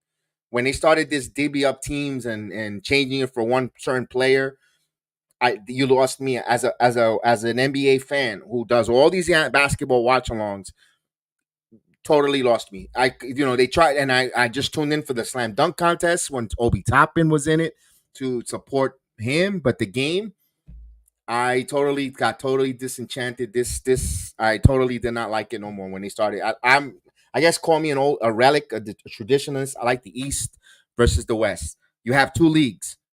Give me the best from each league, regardless if the shift of power of player talent is different. Then it tells you something's wrong. I don't no. I don't like it. I didn't like it. They're playing on a TV screen basically. Ooh. What's your thoughts? Are you intrigued on seeing that LED court? Remember, this is something now that they're trying to add technology to the game, of course, with the replay and all that stuff. To me, it's just another ploy of wanting to sell now the Ultra 8K TVs and all the other stuff. I mean, let's see what it looks like. Everyone was complaining about the tournament, the in-season tournament courts. No one liked it. I was one of the rare that said I kind of like the in-season courts. I was one of the rare ones that liked it. I liked the way it looked. The in-season tournament, those courts was okay. I wished one thing they would have went with those courts if they would have went to retro uniforms. If you would have gave me some retro uniforms, I would have loved it. Give me some old retro basketball uniforms. I would have been, you know what? Bing, bing, bing, bing. I think it would have been even greater, but that's just me. But I had no problem with those courts for the tournament personally. As we're waiting, we got 90 minutes before the NBA trade deadline. I'm gonna stick around for another few minutes. The player Brandon Miller for the Hornets is a damn good player. Yes. I believe he was the second round. It's the second pick overall in the draft. Brandon Miller playing some phenomenal basketball for the Hornets. Michael, yes. Michael, the link is there, Mike. If you look at the chat, the link is there. I know you wanted to come on and have a conversation, Mike. The link is there. It's in the chat. Of course, I open it up there. I could place it one more time if you need it.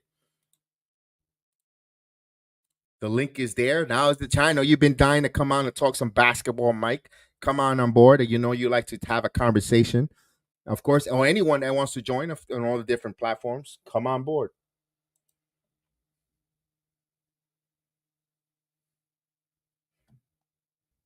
All right, Michael will come on and join me in a second. Michael Caputo, there we go. The real Caputo, of course, from this channel, who gave birth in this channel, was born in this channel. We have some imposter named Tommy Caputo.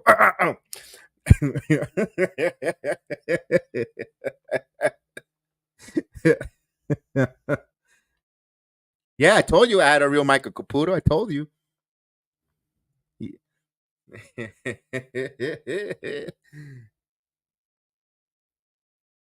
Okay, here we go. The Pistons inquired Daniel House Jr. for some. Okay, not Daniel House. What do you think, Mike? Tommy, you like Daniel House coming to the Pistons? As we get the real one and only Michael Caputo. Saludo, Caputo. Salute. So How are you, buddy?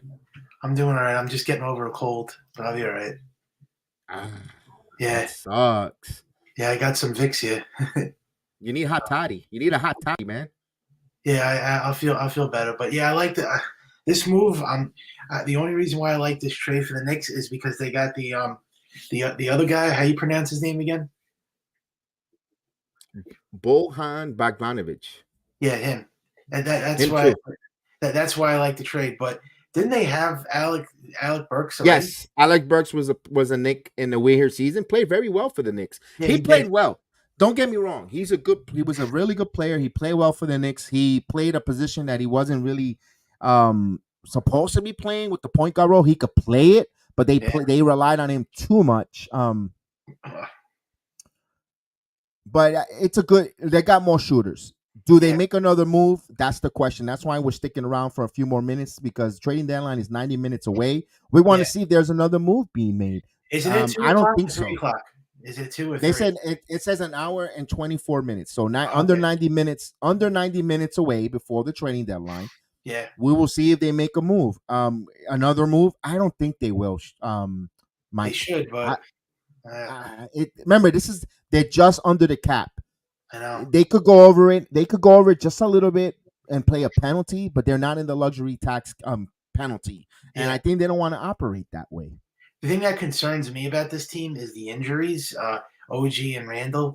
Uh, Yes. like in particular, they have to get those two guys back. Like they can't lose them for the whole rest of the season because I don't know. Do you see this team making it to the playoffs if they lose Randall and OG? I mean, how are they gonna make the No, they're playoffs? they're in position. They're in position to make the postseason. They just gotta, Yeah. even if they go 500 the rest of the way, they're gonna make the postseason. Oh yeah. It's about the seeding and how far in the postseason they're Yeah, gonna and go. health. Definitely health. That's probably number one. But if they get those guys back, I could see a Eastern Conference Finals run. I could see a deep playoff run. Maybe even finals. Who knows? I mean, anything can happen in sports. They'll Oh definitely. yeah, the Eastern Conference is open, It's Caputo. wide The open. Eastern, it's open. Joel Embiid might not return this Yeah, season, and or how the how Bucks. healthy is there going to be? The Bucks lost Damian Lillard and Giannis now to injuries now. I think ankle injuries now. So So they'll be back in time. They're not yeah, season ending. They're just momentarily. They're yeah, just a couple. temporarily. All Star break is coming up. They'll probably play the All Star game. They'll probably sit out the rest of the remaining of the first half of the season. Technically, the first half of the season. Yeah, Which they already passed the halfway point. But just for entertainment before the All Star break, they'll probably be sitting down. Guys are getting injured. Chicago, who's making a bit of a push, but they're not getting Levine. He's out for the year with surgery. There's a yeah, lot of injuries in the Eastern Conference, up and really. down. And if you're the Knicks, I can see why they went after this kind of move, going personally. Oh yeah. I mean, most Knick fans seem to love this trade. I mean, I don't see like a lot of like hate. I no, it's not a terrible move, Caputo. It's not. No, But the only thing I had an issue with when I first thought about it was the youth. yeah, We got rid of, and I know, but Quentin Grimes hasn't really lived up to the expectation that he was brought in. yeah, You're right. Quentin Grimes offensively has not lived up to potential of shooting, but defensively, with his defensive metrics and when he was out there, he was uh, a really good defender. Burks could defend as well and could score. But remember, this is on a bad Piston team that's yeah, really going to give him the minutes, and someone's got to score eventually on that team. Here, we're going to find out immediately with Burks and Bogdanovich if they're going to score when they have the opportunity. You're not going to have, although the Knicks are a hell of a rebounding team, if they miss their shots, I could see where they could get second opportunities, even third on the yeah. glass, but they got to hit their shots, Oh yeah, Mike. yeah. They have to, and they just got older now with these moves. It didn't necessarily make them like younger. I mean, they got old now. I mean, these two guys are older. Burks and They got older, yes. They yeah, got older, but here's the deal. Bogdanovich has another year. His contract, if they opt him in, which the Knicks look like they will, they have him along with those draft picks, he becomes an asset to move for a star player down the road. And I okay, mentioned it, and I said it earlier, and I'm going to say it again. I'm kind of tired of the Knicks dangling me this carrot, running around like a cat chasing his tail for that yeah, superstar that could be available. Been hearing that now for years. yep. I want a And I and superstar. and Yeah, you know what the funny thing is? You know what yeah, makes me laugh? Because you just envision it. You just envisioned the cat chasing his tail, and that's funny, Mike. That is hilarious right now because yep, that smirk told me you looked at it. You saw the cartoon in your eyes. I yeah. saw that there. I just think this team has to get. They need a power move. They need like a superstar, another big superstar behind Brunson. There You isn't know? one right now, though. Brogdon. I don't know if at Brogdon or Murray. Oh, it's still time. I don't know if that's Yeah, gonna happen, dude. they could I do it. don't They think could that's pull it gonna off. happen. Nah, I don't think it's gonna Do you happen. see? Do you see possibly? They're saying Kyle Lowry. Do you possibly see that maybe or no? Kyle Lowry will be if the Knicks really do have interest in Kyle Lowry, I would not trade for him right now. I Yeah, will wait for him to get bought out. Once the yeah, buyout market goes out, then. But here's the deal: they look like Philadelphia might be a team that he might be interested to go to, or even Boston. A lot yeah, of these guys, older veterans that get bought out, look to go for a team that they have a chance to win an NBA title. yeah. One of the top loaded team that needs help there. Now, here's my rebuttal to that. If you're relying on players to get bought out at that older veterans to Mhm. come to your team and they're gonna play major minutes on your club, then you know what? You got some big problems. Yeah. If you're relying on these older guys that get bought out to be a big part of your push to go to an NBA title, then you're in really deep trouble. You're not going to go that far. And the only time it really worked, I'm going to be totally frankly honest with you, was Kevin Love to Miami.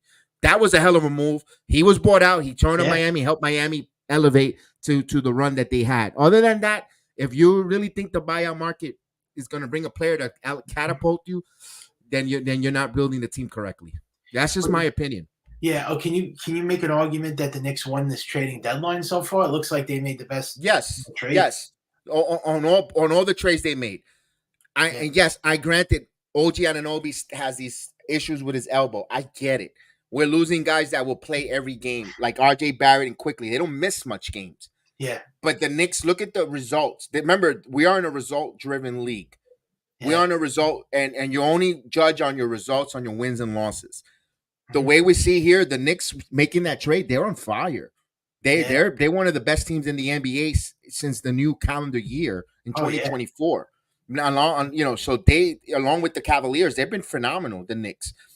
Yes. After that trade, they got guys that fit the coach. Normally, you get players to fit your superstar. The Knicks made this move now that they put players to fit the head coach, and the head coach is coaching with the players around him. And of course, Jalen Brunson is the main catalyst when you got guys that know how to play with him, and he could adapt to play with all these guys on his team. So I like what we're seeing. I love the OG trade. That trade was just came out of nowhere. I didn't know it was going to work out the way it did. I mean, this guy has just been tremendous. And then he gets the injury. I hope this is not going to be season-ending injury surgery. He might have to get the surgery at the end of the season, but I hope it's not going to be now because they need him, man. They can't lose him for the rest of the season. I hope not.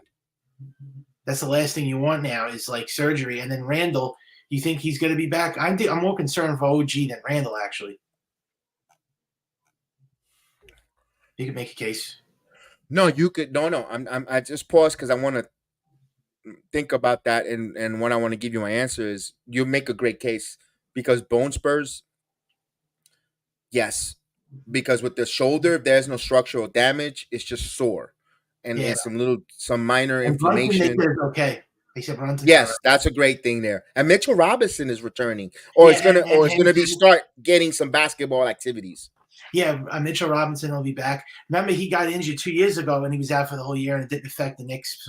But he's going to be back this season as well. And Grimes, of course, got traded. He was hurt, but he's gone now. So it's just really OG and Randall, right? That's as of right now, right? Kelvin T. Jones says, "Jedi, we don't need no more trades." Kelvin, you've been the mayor of no moves, no trades. I understand that. And I personally don't want to see any moves, Kelvin. But if there's one upgrade for a superstar type of Murray, maybe. I didn't say yay, maybe, but I don't think so. I like to see that move. They're not gonna make the move. They're staying pat, in my opinion here, and that's why we're holding on a little bit more. We should have been off the air because I don't think they're gonna make a move. But I will hate to have egg on my face when we are about to start the Knicks watch along. The Knicks made a move and we weren't here to break it while it happened. So we still got about an hour 25. I don't know if I'm going to stick around for that long, but we want to see some moves here. Josh Hart too is. They said he's going to be okay. I don't think his injury was serious, right? Josh Hart. I think him is tendonitis because he did played with the Team USA. A lot of NBA minutes. They need their rest. With him, it's gonna have that barking knee with tendonitis. He just needs some rest. Hopefully, they get him some rest here. Where but Hart plays he plays reckless and abandoned. He attacks the basket. He goes at it hard. He just plays one way. He kind of reminds me of John Starks. Here we go. We got a trade here. I believe from the Grizzlies are sending David Roddy to the Suns for a pick swap and 3. Let me see. All right, so we got to move here. Yeah, I love trade. We saw Roddy not so long ago for pick swaps as part of the 3-way with Phoenix and Brooklyn. All right, so David Roddy. Nah, it's just bench pieces for the Suns. They need guys to go with the big 3 to shoot. Okay. We saw Roddy. who could rebound the basketball. He saw he got hot in that fourth quarter with the Grizzlies last game, Tuesday night, who could shoot the three, who with a Durant controlling there, and those, it could be a versatile piece for them in the Phoenix Suns. Nothing to write home about, but that's a nice move for also money wise. It helps Grizzlies get picks for, they're retooling, reloading here this year with no Morant. So you know what, Yeah. not bad move there for Grizzlies. And what about the Lakers? Haven't done anything. They have no assets. I They know. have nothing. They don't have LeBron much to won't move. Who are they believe. going to move? Austin Reeves and I know. Reeves and Reeves is that one of their best building, one of their only young building piece there. Yep. It's the Lakers are not going to do anything. I heard LeBron wants out. He wants to leave. They would have made that move already. Trust me. Yeah. Well, he's a free agent next year, but he's 40 years old, LeBron James. No offense to LeBron, he's Hall of Famer, legend, but I mean, I don't know, taking a 40-year-old guy at the end of his career, he still plays like a 25-year-old though. But would you mind him if he signed with the Knicks? It depends on the money. If he's taking on a max slot if it's a max deal for 2 years, which they don't do 2 years, Yeah. I don't think they do 2-year deals. It's a 3. I might have an issue, but damn, that's an opportunity to, depending where the Knicks stand. I mean, With this team, with the team they currently have, and you add LeBron to it, I mean, what better chance would he have right now to win a championship? I can't really name a whole lot of, teams. I don't know. He wouldn't go to Minnesota Timberwolves. He wouldn't go to the Nuggets. He wouldn't go to. I really don't see what team he would join. Milwaukee Bucks, they're stacked. They don't have any room for him. I don't see what team he would join. I'm just saying. all right. Looks like the Sixers are making a little new noise here. According to Ian Begley, Sixers have engaged on inquiring big men before 3 o'clock. Sources that really like Chris Dunn. They're checking in on Jordan Clarkson. So we'll see. Nothing official. Again, let me see. Got another Woj bomb dropping in a minute here. Give me a minute. All right, here it is. The 76ers are trading Patrick Beverley to the Bucks. So the Bucks becoming a defensive-minded team. Oh wow. Getting Patrick Beverley, and the Bucks are sending Cam Payne. So Cameron Payne going to the Sixers. Interesting there. Payne is a player who could come off the bench, who could score, lanky. Surprised to see that going there for the 76ers. I'm surprised 76ers and Bucks jockeying, playing, trading with each other, where they're right now jockeying for position in the Eastern Conference and standing. So interesting move there by the. I mean, Doc Rivers likes that coaching philosophy of the defense. Of course, we see it through Thibodeau, that a coaching extension there, and Doc wants defensive players on his team along I'm with surprised Giannis. the Sixers, they lost Joel Embiid. I thought they were going to make some significant move. Well, I guess this would be, I guess, a good upgrade, but not like a massive upgrade. But when you lose a player like that, I thought they were going to make like some blockbuster move. They don't have much assets. When you have a lot of great players tied in and so forth, it's hard to move. It's just not. You're just not get this guy, get that guy. NBA is a difficult cap league to maneuver. You got to be creative. Although you see some of these teams always making the same move, making the moves for the good players, but it is a tough league to maneuver and make deals. With draft picks and so forth. Especially when you don't have a generational type of player that could change the game. Like a LeBron, like a Embiid, like a Jokic, like a Luka Doncic. Those other moves. Oh yeah. If you miss, not that much. It's a tough league to make a deal. Isn't Clint Capella injured? He's not getting traded, right? Clint Capella. I don't think Clint Capella is going to get traded by the Hawks. Yeah, I wanted Murray. That's the guy I thought the Knicks were going to get. I can't believe why don't they don't want to trade for Murray? The Knicks. It's just that it just takes two to tangle too. The Knicks and Hawks have a rivalry. I know money talks, BS walks. Maybe they don't look at the Knicks players or draft picks as intriguing for what the Knicks are offering, or vice versa. Maybe the Hawks are asking for too much, what the Knicks are willing to give up. We don't know what's being negotiated or talked amongst these general managers. So that move would have put them over the top. Let's see if any other moves. I would love like a power move. See that they just need like one more superstar. The Knicks. I mean, and obviously bench help. I mean, their bench has gotten a lot better now with this trade. All right, says here the Bucks are sending a 2027 second round pick, part of that Sixer deal. So Bucks are sending picks. Bucks got to take advantage of their window because they got to try to go for it. I don't see any. So moves are starting to happen here. Let's see. But I don't think the Knicks are going to make any moves. Knick fans, I don't think that's it. Yeah, in I terms mean, of like, they made their two moves. I don't yeah, think they'll add more moves tonight, this I afternoon. thought maybe I one think more they're done. move, but I I don't thought know. you. I have no idea if they will make a move. I don't know. I doubt it. I doubt it. I doubt it. I doubt it. I mean, that's what a lot of people seem to. So they, as of right now, I guess they won the trading deadline, huh? I mean, we'll find out how far they go in the postseason if they won the trading deadline. Yeah. If these trades help out, yeah. Sometimes the best move is no move, and you keep intact. Like Calvin likes them to hold on, but you never know. I mean, Burks. I mean, he was good for them 2 years ago, but I see a lot of Knicks fans hating this move. They're saying, "Why did they trade for Burks again?" Oh, Calvin says, I just saw an article saying Trey Young asked for a trade. Wow. Interesting.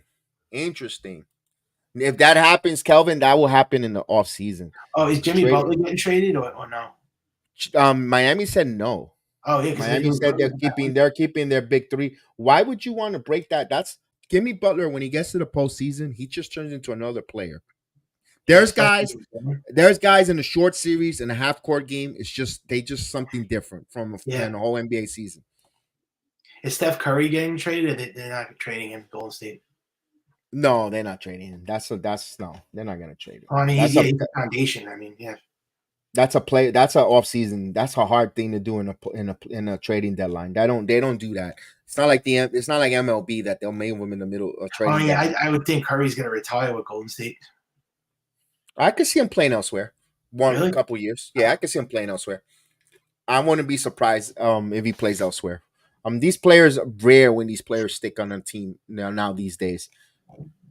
I thought You maybe saw Klay this. Thompson Listen, was getting too. if you would have had a time machine, if I would have told you Michael Jordan was gonna retire a Wizard, you would have laughed at me if I would have told you Yeah, that in the 90s. I yeah. mean, come on, LeBron, you saw he already. What is his third team already? I mean, Mhm. Kevin Durant. I mean, he's bounced around more. He's been passed more than a village bicycle. Yeah. I mean, yeah. I mean, nah. I could see Curry playing elsewhere. I wish the Yankees could be this active at a deadline. All right, we got another couple seconds here. We got a couple. See, we get an update. We're getting an update now. In any minute now, we're getting an update on any trades that come in. Usually, when they say they got an update, that means they got something coming up. So 2 o'clock is the deadline. I thought it was 3 o'clock. No, it's 3 p.m. Oh, three. So another hour. Got another hour, but I don't think I'll stick around for another hour. Mm-hmm.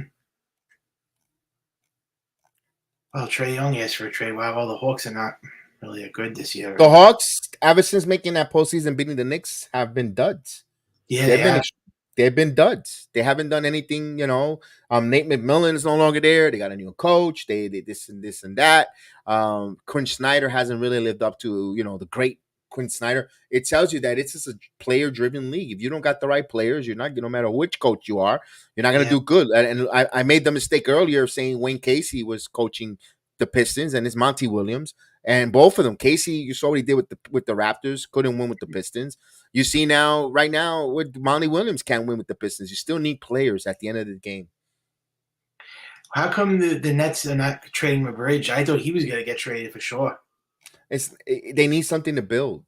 Yeah. They need something to build. They need people to renew their season tickets. They don't draw well in that city, in that arena in I know. Brooklyn. They need something they need a superstar, at least a somewhat superstar to market. They get rid of Bridges. Who's going to want to go to who's going to want to go to Brooklyn and watch the games? Other I know. opposing teams. You're going to get embarrassed with other teams coming in. And then you got Ben Simmons, who's never healthy. I don't even know if he's playing still. He's always constantly hurt. He's hurting that team. He's hurting Yeah, the I thought team. they were going to trade him. He should, but nobody's going to take that contract. No, he should retire. He should Yeah. if he's not his body's not physically able. He's made That was a disaster. The Sixers wanted him gone in the worst way. Wow, big news here. The Pistons are releasing 2021 seventh pick overall Killian Hayes. Killian Hayes has been released by the Pistons. Underachieving Killian Hayes. Really? Wow. That's considered a big move? Being released, he was the number 6 in a couple years ago. Drafted 7th overall. Killian Hayes, underachieving with the Pistons, got released by that organization. Wow. That's a wow. I'm looking it up now. Yeah, I guess it is. I could see him heading to the Lakers. I mean, there you go. They could buy him out, bring him in, Killian Hayes, along with LeBron James, to see if they got anything. I wouldn't be surprised to see that. Wow. Yeah, he got released. Yeah. Very underachieving, Killian Hayes. Huh? I guess he turned out to be their Frank Ntilikina. Yep. He's a 6'5" point guard. Damn. Very underachieving. I'm surprised, Killian Hayes. Although he was rumored in being part of that move with the Knicks, part of that Bogdanovich, and they threw his name out there. I don't think the Knicks. I don't know. Killian Hayes in a buyout market for the Knicks. I mean, they do need a backup point guard. Yeah. A third, for the Richie Diacono move. Interesting. Kevin, how far do you see this team going in the playoffs? The Knicks, healthy. If they're healthy, they could go to the Eastern Conference Finals. Yes. Oh yeah, definitely. If they're healthy, yes, they're very good. They're good. They're showing night in, night out. Here's what they do that a lot of teams in the NBA aren't doing right now. They play defense and they rebound. That is the number one key that never goes in a slump. Rebounding and defending. Also, they have a point guard who could break down the defense, get in the lane, probably draw some fouls in the postseason. That's a big thing. This is why I'm excited for them. And I think they can make a lot of noise in the postseason. But I tell you this, Dutch, Julius Randle this year has to put up a big postseason. Oh yeah, he does. He can't be like he was 2 years ago and last year. No, he cannot be the reason why we lose in the postseason. Yep. He cannot go 3 for 16, 3 for 17, or 3 for 21. He has to live up and shoot well. Even if the Knicks lose, but Randle plays well, you can't. Then you know what? You can't argue that Randle's not a big time player. Yeah, everything revolves around Randle now in the postseason. It can't just be Brunson. I mean, Randle has to step up. Yes. Kelvin says yes. Jacob Toppin will be representing the Knicks at the slam dunk contest. So we have brothers. I was saying that earlier, Kelvin. Just think if we have back-to-back two brothers winning the slam dunk contest on the same team. Talk about trivia. I mean, the Knicks will make some history with Jacob Toppin. And if you look some of his dunks there, another phenomenal dunk, of course, Dunker Jalite coming out of that lineage from his father. I think he's gonna have a better dunking the exhibition than Obi. Be honest with you, I think Jacob is going to do dunks that we're going to be like, oh damn, making his brother look small. And I love Obi Toppin, but I think Jacob is going to do a dunk that we're going to be talking for a long time. Kevin, can you see the Knicks trading Randle next off season if he has another bad postseason again? He has 2 years left, or they just play out the rest of his contract. No, they won't play out his rest of his contract.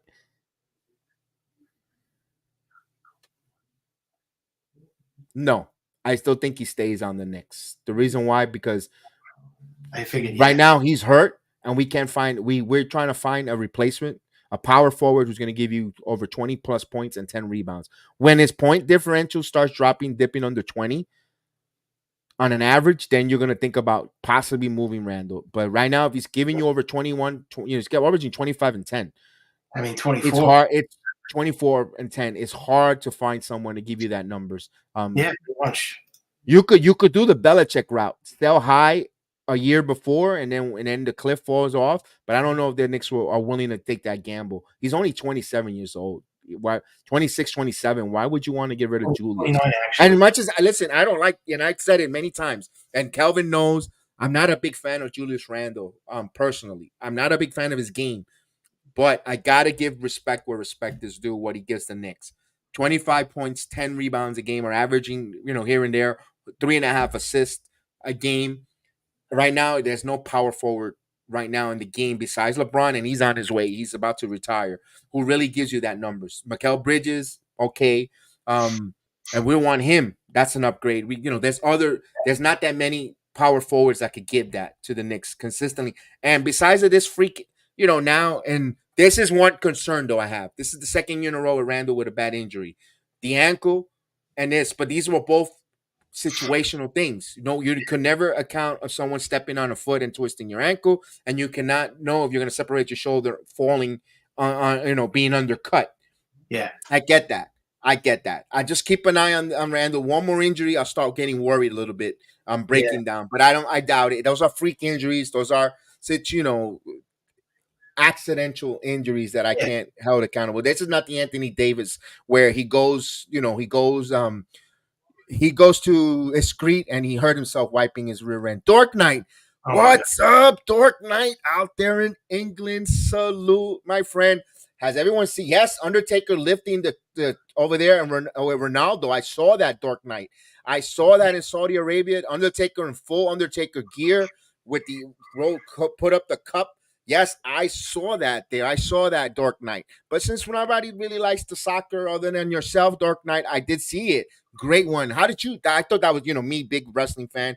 And tonight is the press conference for WrestleMania.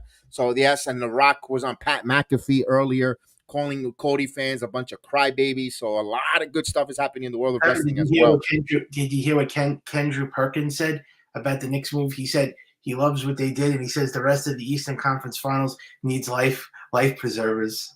Yes, because the Knicks are deep as the Pacific Ocean. Yeah. What's up, Dork Knight? I'm hope as well. We miss seeing you around, Dork Knight, but I know you work and we have a big time difference out there in beautiful England. So salute to you there, Dork Knight. God bless you out there, man. Good to see from you. Hope you're doing well. It's good to hear from you, Mr. Dork Knight. Randall is getting better, in my opinion. Kelvin, I can't argue with you with that. I cannot sit here and argue with Julius Randle getting better because you have help around him. And what he's doing, he's elevating what he does really good to even great. And I can't argue with that, Kelvin. One bit. I cannot say, well, no. The team is not asking him to shoot the three ball. I know he's not shooting well from the 3-point line. Who gives a crap? You got other guys to take care of that. Give me the 25 and 10 and give me an efficient games that you're doing and get me some more assists. We've seen Randall could be a walking triple double or near triple double numbers. And I think, like you said, he's only going to get better. And when he gets even greater, if he elevates his at least 1.5 more assists per game that he's averaging, yes, I can see that, Kelvin. You know what? Great point. I can't argue. Better team ball. Yes. Better team ball. Yes. Not wait for the double team. Not wait for the shot clock to winder down before you push that ball out. If you recognize, read and react, see the double team coming, get the basketball moving around where the way the guys are moving on this team, cutting to the basket. This is what the team is getting better at. And I think Randall also, it's a blessing in disguise. Having him sit on the bench with the injury, he's going to see how the ball moves. And he says, you know what? I see this from a, you know how they say the young quarterback needs to sit down and see the game slow down? I think this is going to help Randall see how it looks when you move the basketball quicker, not wait for the double team, trust the teammates, and the team is playing well while that's going on. While they double team Brunson, they move that basketball. How quick DiVincenzo could shoot. And now with Bogdanovich on the team that could shoot and Burks, it's only going to get better. I like it. Looks for Devo. Yeah, he looks for DiVincenzo. Yes. And DiVincenzo. Let's talk about DiVincenzo. No, I know WFAN was killing him for that Laker game on Monday night. I don't know why. I don't know why Sal Okada, no, were killing DiVincenzo. DiVincenzo has been nothing but a good pickup for the Knicks this season. Very good. My God. He had one bad game. Yeah. Reports came out that the Brewers were asking Spencer Jones for the Yankees on Corbin trade. That's another Don't get me started. day for another day. But I'm okay that they didn't trade their center fielder who's 6'7". I'm okay with that. I don't like that. I thought they should have did that trade. If that was all it took to get Corbin Burns, No. the Yankees pulled the trigger. That was they would have been a World Series contender right now. No, that would have been. That's like saying you would have traded Aaron Judge for Chris Sale. You don't do that. I'm actually a little different. Chris Sale's been injured for the last. But no one knew that. No one knew that when the White Sox was dangling Chris Sale, they wanted Aaron Judge and Corbin they wanted Burns, Sanchez. Corbin Burns is he's the second best pitcher behind Garrett Cole, man. You have to make that. So move. Chris Sale was the best pitcher. He hasn't been healthy. And when he went to the White Sox, but wait a minute, when he went to the White Sox, he was the best pitcher, and it would have took you Aaron Judge. Look how he broke down. I'm sorry, I would have not traded Spencer Jones. I'm okay with the Yankees not doing. They're like two pieces away, the Yankees, from being a World All right, let's stay with the Let's stick with the basketball. Okay. Let's stick with the basketball. We're in a basketball talk here. Okay, no problem. Yeah. Let's think. But again, that's just my thoughts on that one. But I could see where you see different. As we're waiting to see if any world you have to say their bench is better now, right? Definitely the Knicks bench. The Knicks? Yes, the bench is much better because you're bringing two scorers. If the new acquisitions go right to the bench is much more great. Even if you put DiVincenzo on the bench. But let me ask this question and ask the chat. Why would you do why fix what's not broken? DiVincenzo in the starting lineup. Why change the starting lineup? I will have to bring Bogdanovich as well as Burke off the bench. Now, if the play diminishes where you have to make a move, but right away, they have not earned the right to come from a losing team, regardless of the fact that they're averaging the points they're averaging. Your team is underachieved with the Pistons. You should not be taking the starting rotation of this current team right now, of the current starting five that the Knicks are showing right now. Except for injuries, they should be coming off the bench, personally, because this team in the front five that we put up, they're right now one game out of second in the Eastern Conference. You don't put these guys come in here and your guy's going to be in the starting lineup. I don't think so. Yeah. I don't think so. When they're fully healthy, these guys are going to the bench. Now, injuries and so forth, and they're going to be here and there starters. I could see that, but not at DiVincenzo's expense. I'm sorry, DiVincenzo has to stay in the starting lineup as a shooting guard. He earned it. They're done adding bench help, but can they add maybe another potential starting play? Because if OG is going to be out, I hope he's not out for the year. And Randall, who's who they're going to replace those two guys with? Oh, here we go. Memphis is expected to acquire Wana Yamba. Say that 3 times as part of the Suns deal.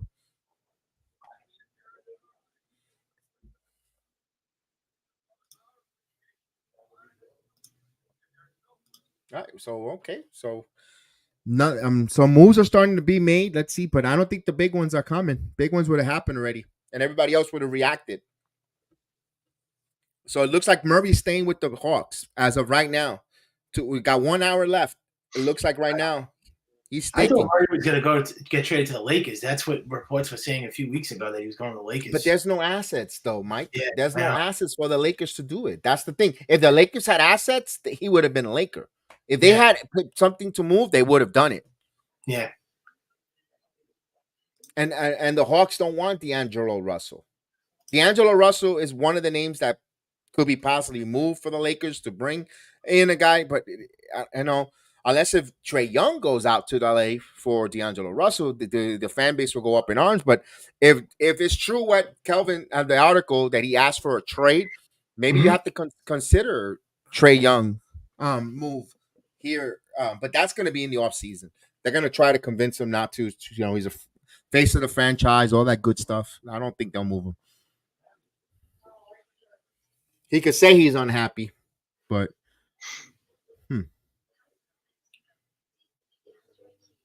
let's see if we have any other moves here before we. I'm gonna have a hard time pronouncing that guy's name. The guy from the Pistons, Bogdanovich. Yeah, Roy Donovich. I'd say okay. Bogdanovich. Yeah, that guy could score. Bohan Yeah. Bogdanovic, as EM was telling us. He broke it down for us. I have time making pronunciation too. I'm with you on that.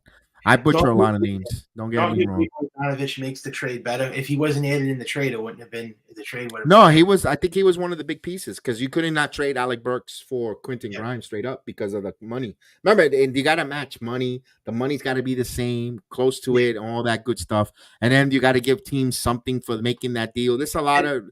then That's why tell me the how come when the Knicks fans first reacted to the trade with Burks, they were like, "No, why? Because he wasn't a big superstar name." Is that what no, it was? no, no, no, no. Nobody. A lot of people didn't say no. Is that Burks? There was something. There was a better option than Burks. He's a good one. Don't get me That's wrong, why but there was a better one. When you. That's all. there was better option with Murray. I mean, I thought they were going to get Murray. But that's the problem. Yeah. But then when they added the other guy to the trade, which I guess was already rumored, they had to make the fans happy. They had to make it money work. They had to make the money work. They had to make the money work. All right, so we're almost close to the trading deadline here. Yeah, it's I think it's like 45 minutes away. And no big moves yet. No. I mean the big ones, the big ones. A lot of moves, yes, but not the huge ones not the big ones. Brogdon, Murray hasn't been moved. I mean, what other plays is that really it? Murray and Pretty much, because yeah, you got a lot of guys moved already. The ones that the Hayward, the Heels, those are the kind of players that move. Those kind of type of players that moves in a trading deadline. The Buddy Heels, the Haywards, the Burks, the Shake Milton type of deals. Those kind of Monte Morris. Those are the type of players that get usually moved in these trading deadlines. well, why did the Knicks trade Burks though? If he was so valuable to them 2 years ago, why Money did because the free agent, he got a contract for $9 million. He was extended. It just you want to play young players. You had Quickly who was emerging. You wanted to see what Quickly was. Now that Quickly's not there, you bring Burks back to play that role to fill that scoring and that ball handling of Emmanuel Quickly. yeah?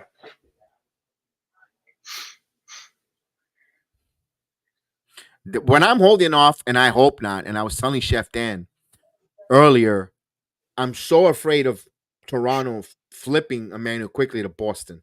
That's my main. That's why I'm holding on here. It's still an hour. I'm so afraid. I'm going to be totally honest with you guys, Yeah, you got Knicks to fans.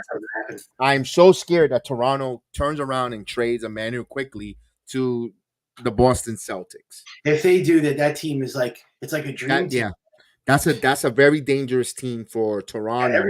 To they, trade him they're to the Boston Celtics. Celtics with Quickly off the bench because he's going to fit that Malcolm Brogdon yeah, role as coming off the bench for them, along with those wings. They'll be a very dangerous, even more dangerous team. I don't know if Boston has the assets to get Emmanuel Quickly. Quickly is going to be a restricted free agent. Did they get Boston his bird rights where they could sign and trade him in the offseason? If you're, maybe Toronto knows he's not going to sign there. I mean, those are the type of things that worries me personally. That's why I'm holding on here to make sure to go, whew, that Quickly doesn't go to there or the Bucks. yeah. That's the only team that has to scare you as a Knicks fan. The Celtics, they're like a super team. Yeah. But the Knicks have had their numbers, and I know this was it was a different Knicks team with Barrett, and Barrett for some reason used to get up big time when he saw the Celtics. He would play. That's one of his best career games against the Yeah. Celtics for some reason all around. This team with the Knicks, we have not. This version of the Knicks have not played the Celtics. We lost to them early in their season. Very early in the beginning, we lost 2 games, I believe, with them. I kind of want to see what this Knicks team with a healthy OG Anunoby, Randall and company, what they'll do against the Celtics team. I mean, I would like to see that. Yeah, I want to see what they do against them too.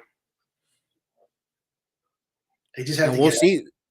and we'll see them after the trading deadline. As soon as the Knicks open up the trading deadline after the NBA All-Star break, they'll play the 76ers, then the Boston Celtics. So right off the bat, their first two games off the break are going to be some juggernauts here, jockeying for positioning. Yep. Yeah, Chris Tapps Porzingis is with the Celtics too. Is he playing good for them too? He got hurt recently, but yeah, he's been playing well with them. He's helped them. Wow. But Kristaps Porzingis, it wasn't about his ability to play. It was of his availability. Yeah, he was never healthy. Yep. Always injured at the wrong time, and especially if you're going to especially for a Knicks team that needed him to be the face of the franchise and elevate everyone around him, and he's not available. He's hurt, really hurt. That injury hurted it. Really hurted him as a franchise player with the Knicks. And I forgot they still have Al Halford. That guy's good. I mean, he comes off the bench. Al Halford on the Celtics. Halford. Oh, Holford.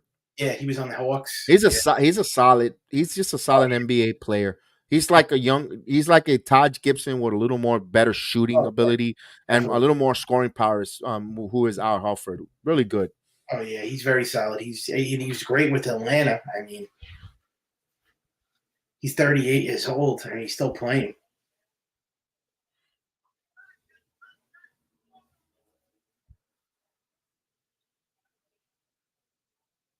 All right, I'm waiting to see here. So you just worried that they're going to flip quickly to the Celtics? I'm afraid of that because here's the reason why. Why you think that? Because the all the moves that the Toronto Raptors did this currently right now, they have a lot of guards. They ended up, they got Spencer Dinwiddie. They ended up getting a lot of different guards. They're top heavy, guard heavy. Worries me. Yep. I hope they don't move quickly. That's all. I just don't hope they don't move quickly to the Celtics. Yeah. All right, we're waiting for a few more minutes to see where we're at here. We had BX Chris from Queen's Court. Want to thank her for coming on earlier. Of course, we had Chef Dan stopped in. We have Michael Caputo, of course, myself. We're gonna a couple more minutes. I've been saying that for a while, but I just got that. I've got that intuition. It's telling me stick around a little longer because I think there's gonna be something that we could break here. So I've got it, guys. I don't know what it is. I'm feeling it in the Jedi Force to stick around for a little more because I feel like something might be happening. It might not be Knicks related, but there's going to be some move that we need to react. And I don't know why, but I'm feeling it in the Force. There's going to be something happening soon. Let's see.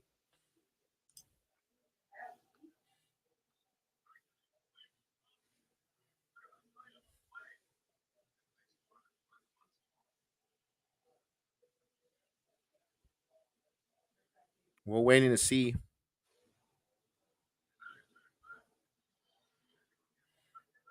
LeBron has an option. Oh, LeBron James with who? He signed a 2-year, $$99 million in August of 2022. Player's option is for this season coming up. He might opt out. Yeah, wow. I mean, I'd still take him. I'm sorry. All the people saying we don't need LeBron. He's too old. You wouldn't take a LeBron James on your team? No, yeah, you could LeBron James, but again, not at $50 million. If you're telling me you're going to come here at 34, 20, 30, if their Knicks could fit it, yeah. LeBron is not going to leave the Lakers. I doubt it. Let's see if anything else is happening. Again, I'm gonna be honest with you. I'm gonna say it on the watch along. This Killian Hayes, free buyout or release intrigues me if I'm the Knicks. I don't know why, but I'm intrigued with this French American professional player, Detroit.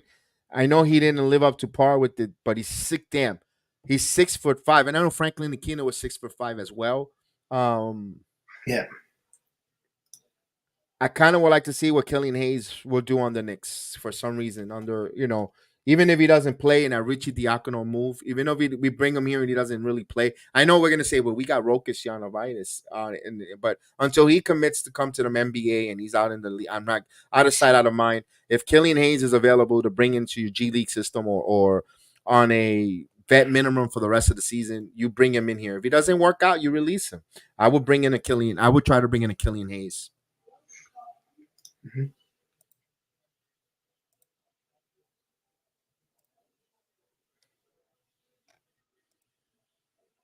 No trades yet. No trades yet. No, nothing new to report currently right now. You got to thank Leon Rose for this. I mean, he made Oh, here we go. Detroit has waived Daniel House Jr. So they just acquired Daniel House and they waived him. Of course, that's just of course, that's something. Now Daniel House will be pursued by contenders.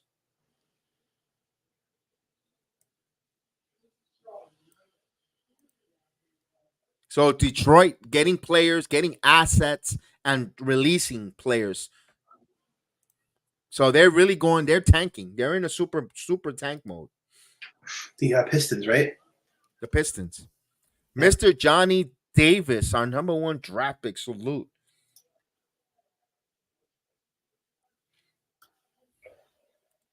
And Daniel House. I mean, he's a small forward, power forward at 6'6".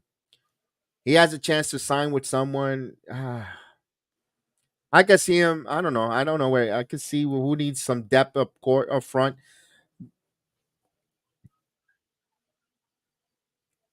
I don't know where he'll probably go somewhere in the West.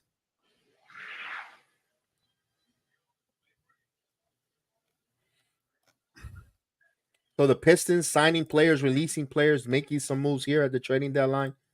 They've been very active. They've been active. One of the most active teams. Oh, the Knicks good defensively too. I mean, aren't they like a top team in the league? Yeah, they're the best defensive team in the NBA, I believe, if Oh, not top three. Yeah, no, they bring it. They bring it. so I mean, what's holding this team back from winning a championship? Then they pretty much have every piece except what maybe like one. They're like one piece away. Then right? Derek, yeah. Well, there's been talks now, rumors. See, I knew I had to wait for a moment. It's not Mhm. official, but there's talks. It's starting to heat up. But one of the Hawks want Herb Jones in any potential trade that will send DeAndre Murray to New Orleans. So DeAndre Murray and the Pelicans have called and inquired for Murray. Herb Jones going, it's not official. It's not even, that's discussions. Those are the names centered around if that would it take to move a Dejounte Murray to the Pelicans. So nothing, definitely. Thank you, Johnny Davis. Appreciate it, man, for the super chat. Our number one draft pick. Thank you again. I appreciate it. Thank you again. Thank you. Thank you. Gracias. Thank you so much. Appreciate it.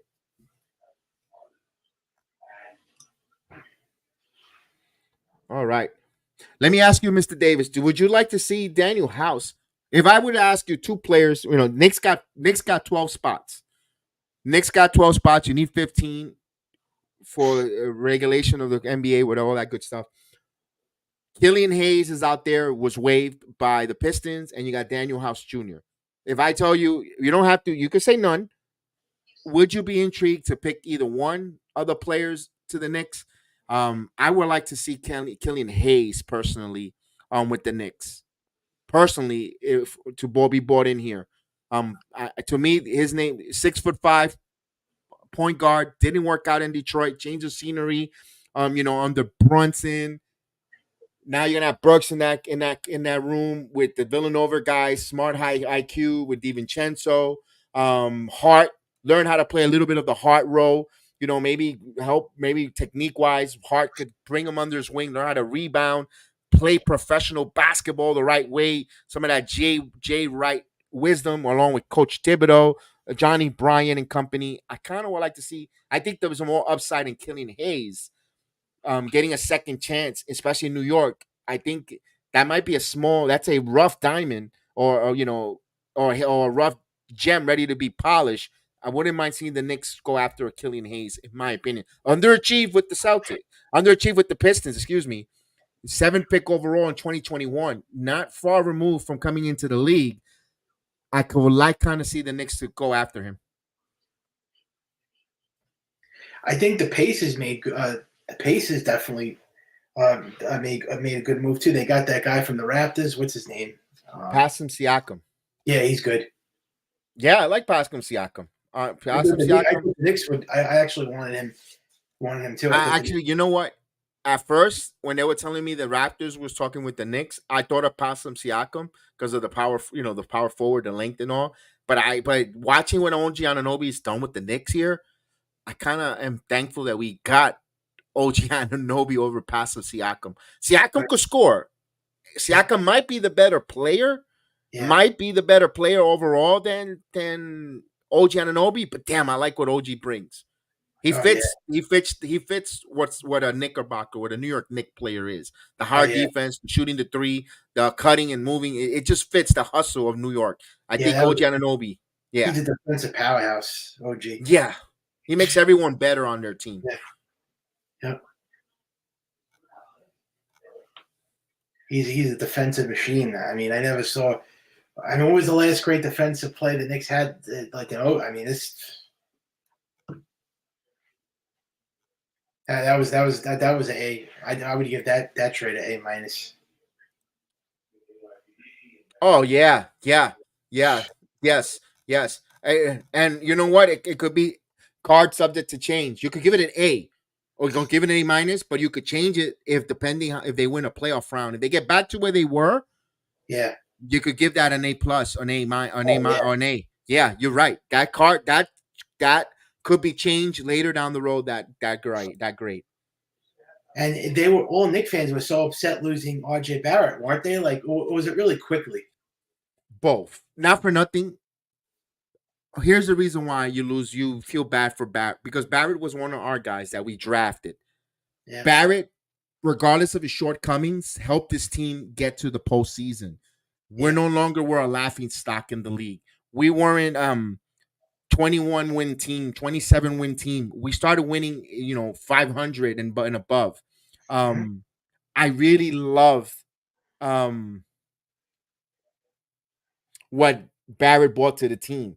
He got re-signed. He broke something that a player of the Knicks haven't done since Charlie Ward got re-signed as a number 1 draft pick with the team. There's a little sentimental value when it came to Barrett. We get it, but they got upgraded. Let me give Johnny Davis. He says, "Hey, how soon do you see Burks and Bogdanovic on the court?"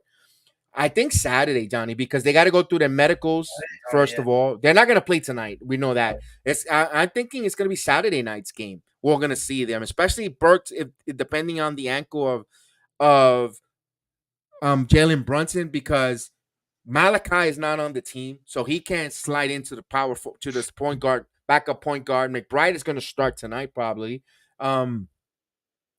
It'll be and no Richie Diacono. He's part of the deal. He's not on the team. Knicks only have 1 point guard besides Brunson. It's Miles McBride, and that's it. That's a little bit of a worrisome. You're gonna have DiVincenzo handling the ball, and he was a little slippery slope.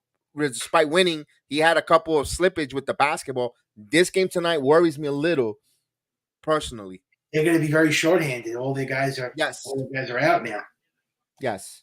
And I haven't heard anyone in the G League that handling the ball for the Knicks, Westchester Knicks, that is a good ball handler. I don't know. We don't know. So I'm a little worried about tonight's game. Me too. And also they're lost my train of thought. I was going to say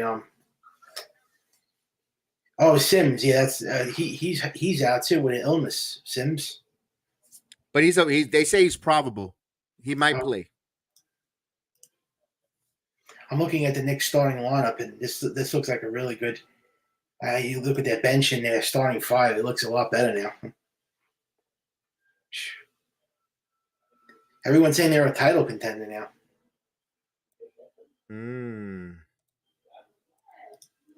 Even people that hate the Knicks are saying the Knicks are a title contender. Now, let me ask you this: Is there any light to that comment? That comment has a lot of merit. Yeah. when you go 14-2 in a month of in 1 month, you're playing so well. Shouldn't your name and you leapfrog the powerhouses in the Eastern Conference? Shouldn't that comment resonates? They Oh yeah, deserve that. They deserve that accolades. Being brought to the table and being discussed as being head of the table in the oh NBA. yes, absolutely. They need to be acknowledged. I think so. They got to be respected now. They're not the laughing stock of the NBA anymore. And there's even people that are going as far as saying this team can make it to the finals now. People that don't even like the Knicks. So you got to put credit, give credit where credit is due. I mean, Absolutely, you gotta put absolutely, respect on them now. absolutely. Even Magic Johnson just tweeted he thinks his team's going deep.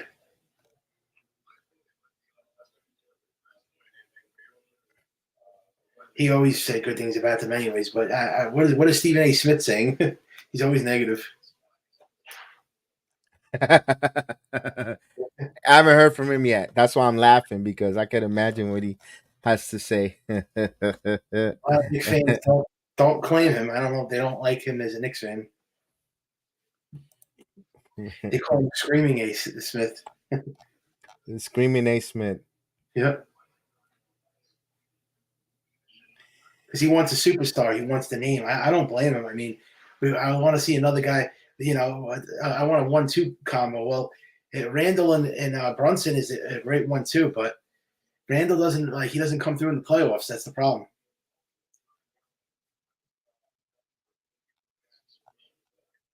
Let me see if anything. I don't see anything else moving around yet, but hold on. We're trying to see if anything moved. We got Caputo joining me here. That's what's up. Yeah, we have BX Chris from Queens Court was joining us earlier in the program. We appreciate Chris joining us.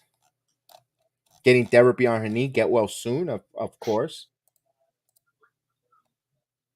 And we'll see what other situation is happening here with the trade deadline. We got about 40 minutes before trade deadline.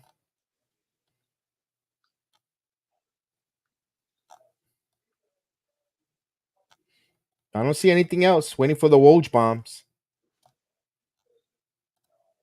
A name that could be moved, but I don't think he'll be moved is Kyle Kuzma from the Wizards. Yeah. Now that's not happening to the Knicks. Just saying a name that could be moved in the Eastern Conference or around the NBA, Kyle Kuzma.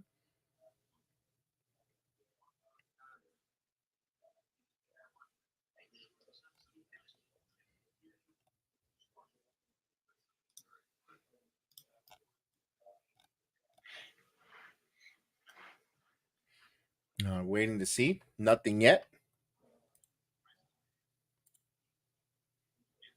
What does Chef Dan think of this move? He Does he liked like? it. Yes, he liked it. He liked it.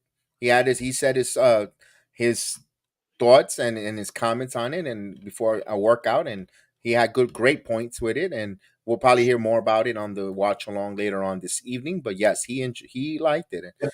At first I'm still not too much of a big fan on it due to the fact of the age, and but you know what, if everything works out well, it looks like it's going to be a nice move. It's going to be a helpful move. But man, just think about that. We got rid of Quickly, Toppin, Grimes, young players that, wow. I mean, let's face it, they weren't going to get to the Eastern Conference with these guys on the team. No. I like the OG trade more than this trade though, but I still like this trade. But Well, we haven't seen it. We haven't seen what it looks like on the court. Wow. I mean, just think about the youth. Here's all the kids are gone. I even forgot to mention RJ Barrett. It was Barrett, Toppin, Grimes, and Barrett. Four young players, not even 25 years old. Neither that's a lot of young talent leaving the Knicks organization. That's the one thing that makes me it frown concerns a you. little. But yeah, but DiVincenzo's young. So is Hart. So is Brunson. Those three, be honest with you, are much better Yes. than what left the team. Those three are better than the three that left. Better than Quickly, better than Barrett, better than Toppin. And you know, I gotta be honest with you. DiVincenzo plays much better than Emmanuel Quickly. At least for this season. Knicks 100. What's going on? Half hour left. Half hour left. Hector, Yankees morning bro. He didn't like Yes. he didn't like the trade. He said that he thought they were going to get Murray. I don't blame him for not liking it. I mean, too bad he forgot. He forgot about my name, but I mean, Oh, he but doesn't. we are.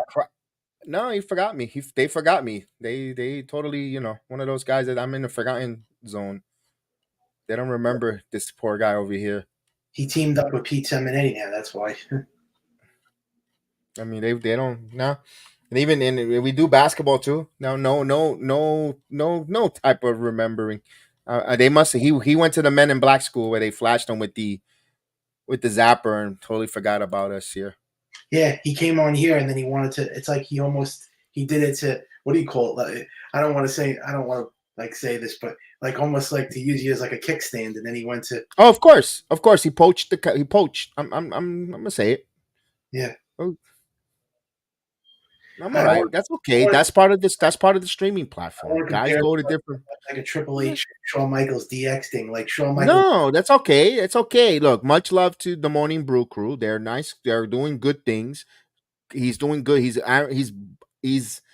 interviewing Aaron Boone. Great. That's what we want to do. We want to get there and talk to the professionals.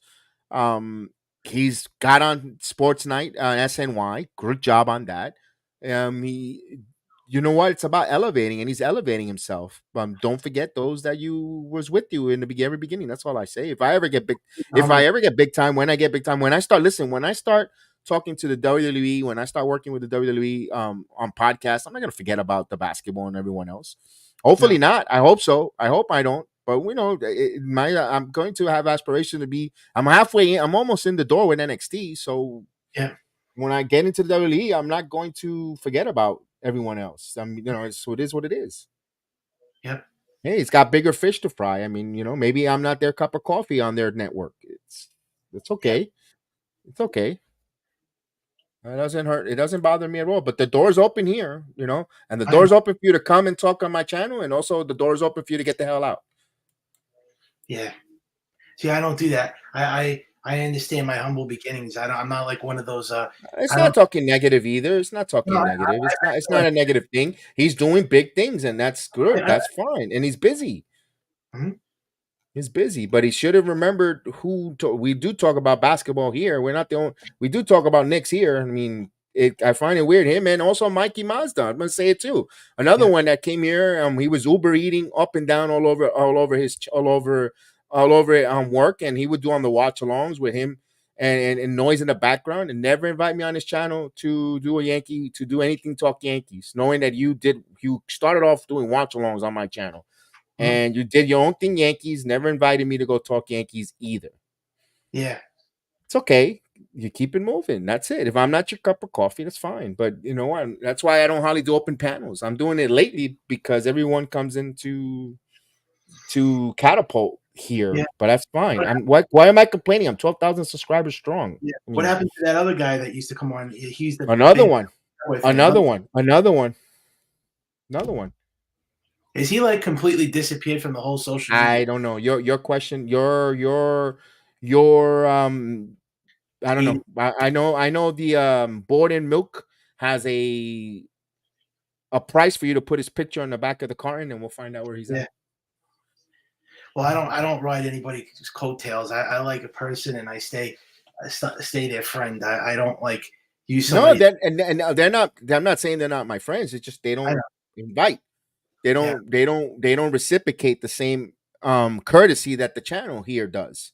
Yeah. That's why we do a closed watch along, and the watch alongs are going to be closed, selected number of people, but I'm going to start doing open panel discussions, and we're going to have people come on for more views, but the watch alongs are going to stay closed because I felt like the watch alongs people were being poached. Maria don't come here no more.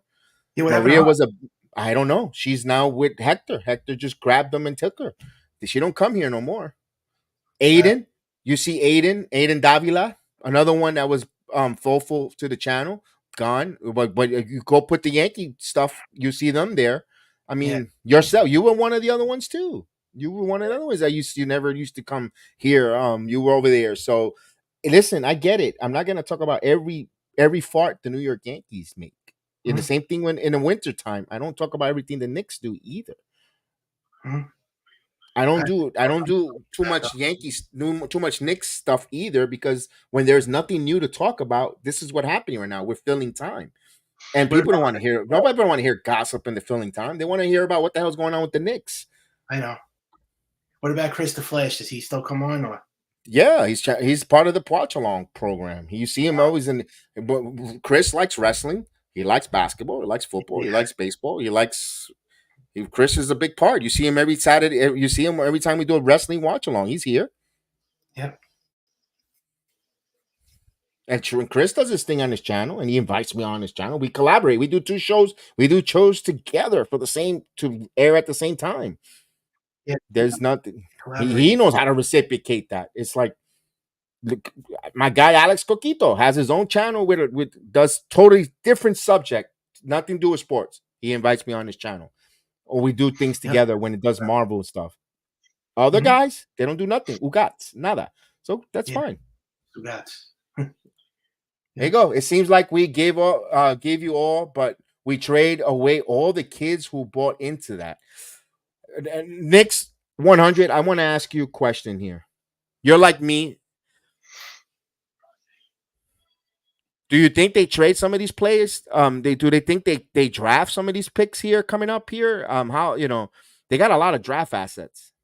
I think the Knicks are just going to try to go for it and win a championship. I don't know, man. I mean, I think the time is now. It's been 50 years. I mean, you have to can't like half step now. You got to go all in. I mean, this is like as deep as a Knicks team as I have to say since the Patrick Ewing era. I mean, this is a very. They might even have a better.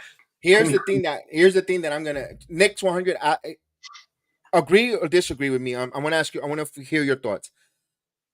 One thing that we complained the 54 win Knick team, Yeah. where Melo got into the postseason, you knew that they had no youth. They were older team. They were playing extremely well, and you knew past that 50, they didn't win at that moment. There were going to be dark ages because with this team, Yeah. there was no young youth.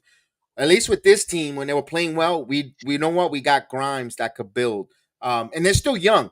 Yeah. Do you feel that same feeling with that 54 win, Melo, the Roy Hibbert team that got blocked, that blocked the Melo dunk? I feel different because I still think with Brunson, This is a better. DiVincenzo, they're younger. They still and yeah, they're a better team with more longevity. Personally, Oh yeah, this is a better team. I could see this team.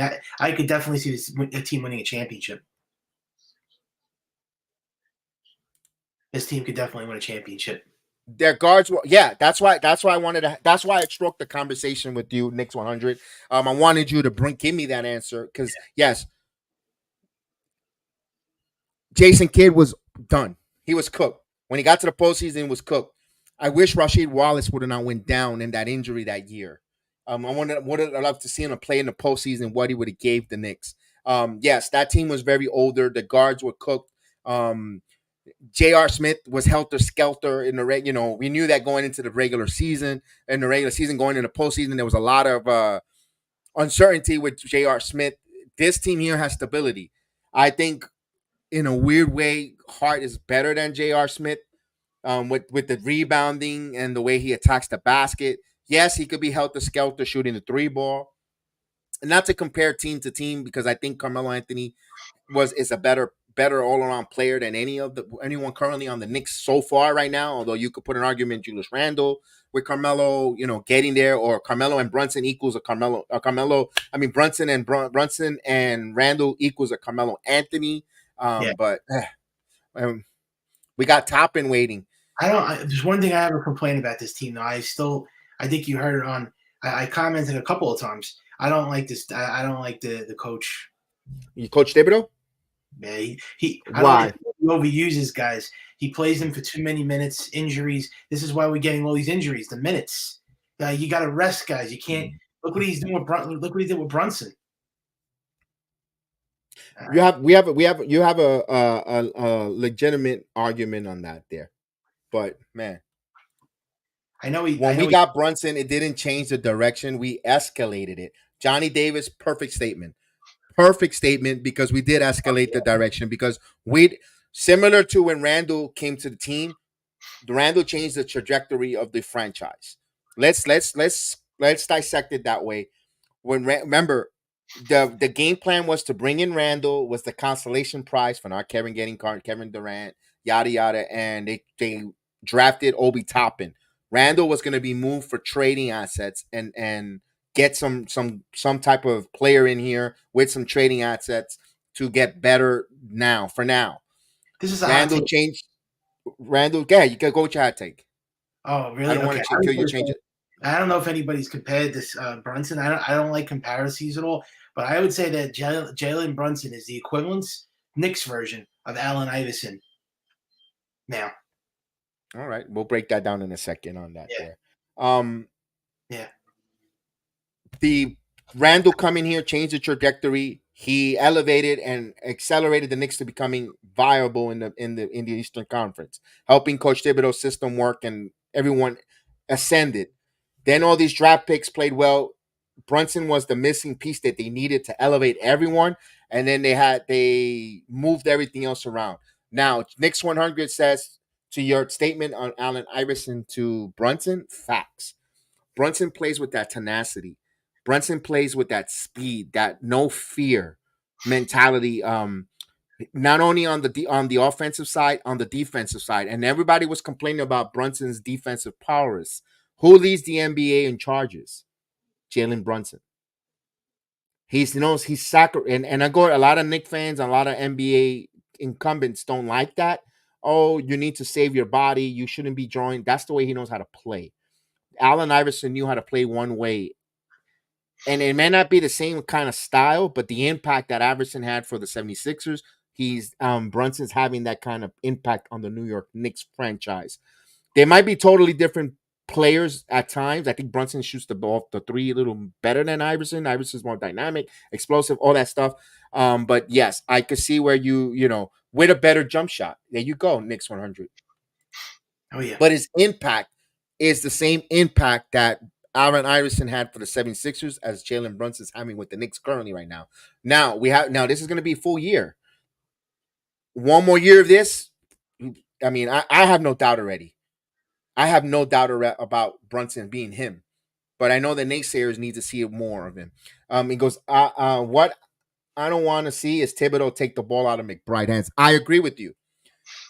Also, Knicks 100, I got to see McBride also assert himself as a floor general. When I mean insert himself as a floor general, and I said it a lot on the watch-alongs, whenever in the beginning before Randall's injury, when Randall was playing with the second unit, I didn't like McBride deferring the ball to Randall. I wanted McBride to say, no, I'm going to get you. You're going to get your shots. You're going to get yours, but I'm going to first set you up in position to get yours. Similar to the way Brunson was playing. And I know it comes with cachet, with scenario, and all that good stuff there where I don't want to get Randall too upset, but McBride has to assert himself more of a floor general. I think that's what happened in that Orlando game where Randall and Quickly didn't see eye to eye because I think Quickly was trying to assert himself as a floor general, but with Kurt Manuel Quickly, like you said, Knicks 100, he likes to throw a lot of threes at the wrong time.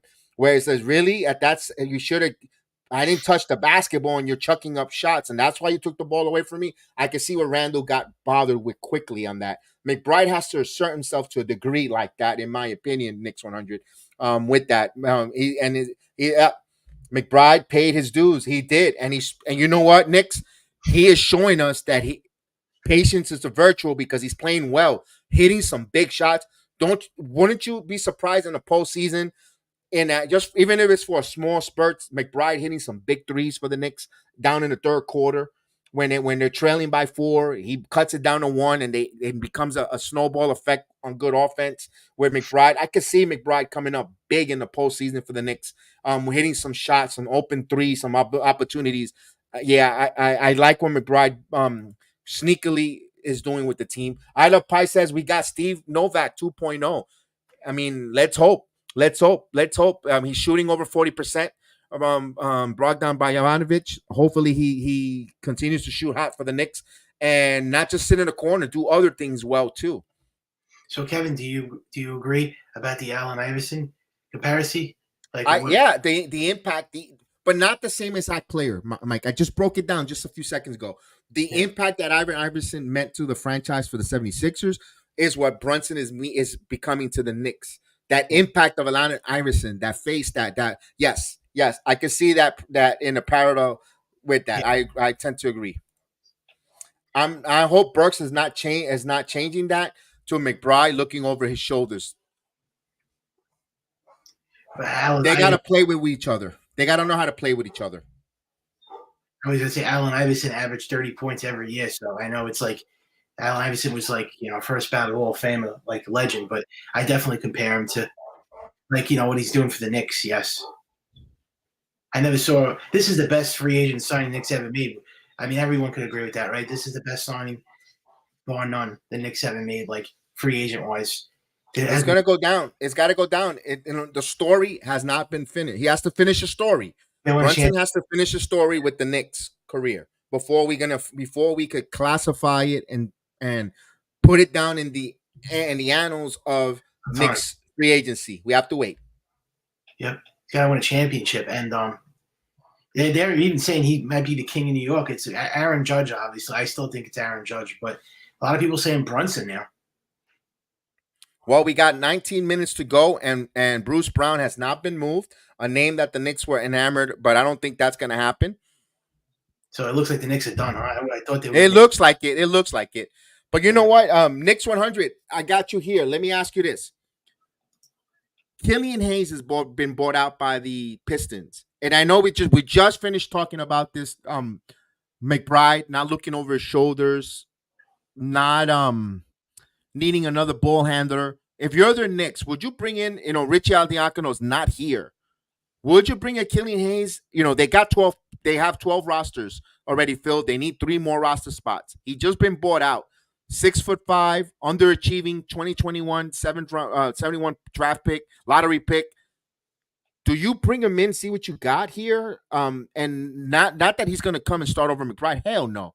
But you don't know what you got there. You don't know what you have with Killian Hayes. Do you, just in case, you kind of need another backup point guard, because if McBride goes down or Brunson, I know Burks is there, but you still need depth. Would you think about a Killian Hayes coming over to the Knicks? I'm interesting on that. On like that. Sal No, doesn't like the he trade. said no. No, I will bring in a guy 6'11" or better. All right. I know Michael mentioned earlier, do you contemplate giving a couple second round picks for Andre Drummond? Would you go get Andre Drummond for 2 second round picks? Hmm. What team does he play on? Chicago.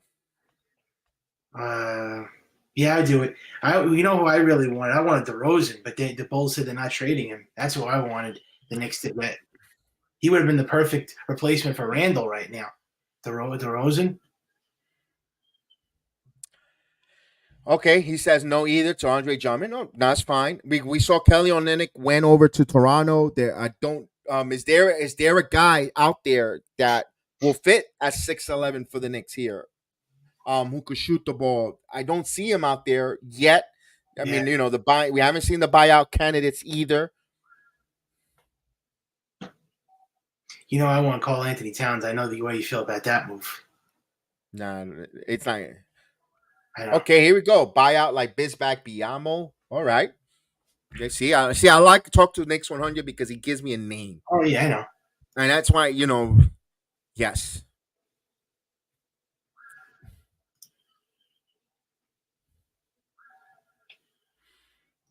Now with you're telling me for that player, Knicks 100, no faith in Jericho Sims, I guess.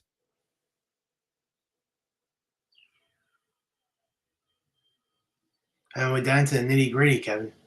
Yeah, we're down to the nitty gritty. We'll be, yeah.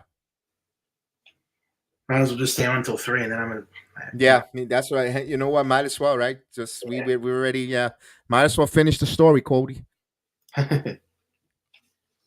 Yes, Mitchell Robinson will be giving an attempt to come back. That's the best 6'11" guy you could get there, Knicks 400. If you're telling me that's your acquisition, Mitchell Robinson healthy, that's a hell of an acquisition. Sal Licata from the fan, he's a big Knicks fan. He said he thinks this move doesn't even move the needle. I mean, Sal might be right, but Sal says a lot of things to clickbait and get people's reaction. He wanted to Remember, start. he's on a radio, and what does the radio need? People calling in, even if they want to argue the point with him or not, Yeah, or causing up in arms. And a lot of stuff that Sal Licata does, he does that to rile up the fan base, even if it's a Knicks take, a Yankee take, yeah. a basket. He does this. He says those outrageous things to get people riled up. Like he said, the Mets won the division in June and they end up losing it to the Atlanta Braves. What did that do? People were calling his radio show just to burn him about, oh yeah, you thought they were gonna that's all clickbaiting stuff. So you could he likes the fire, the smoke, because that Yeah. makes him relevant. People coming after him, attacking him. He's got skin for that. That's just a typical radio shock jock 101. Yeah. He also gave the Mets the kiss of death with that division lead. If Iheart gets hurt, he did what he did was took a risk reward. He says that if the Mets would have won the division, see, I told you, I'm a genius. I called it earlier. Shot. If he misses like he did, he's a jinx, and he's gonna get people coming at him. Oh, you jinxed him. Either way, that statement is gonna bring risk reward. It's gonna be high reward. It's a risk, but he's gonna get either high reward, good or bad. That's just I like that line that you said. I got a kick out of it. The Knicks are like a kid in the candy store. We're trying to buy time right now. Yeah. No need to waste picks. Yes, we don't need to waste picks. Just to waste picks. Yeah, I agree with you there. I agree. But right now, they got to feel like they're a kid in the candy store after making a trade like that. Yeah. Well, let me tell you this lineup. They're 10 deep. The Knicks are 10 deep, believe it or not, when healthy. You got Hartenstein, Randall, OG Anunoby, Dante DiVincenzo, Jalen Brunson, Mitchell Robinson, Precious Achua, Bogdan Bogdanovic, Hart, Alec Burks. And we're not even talking about McBride in there. McBride is the 11th man on that team.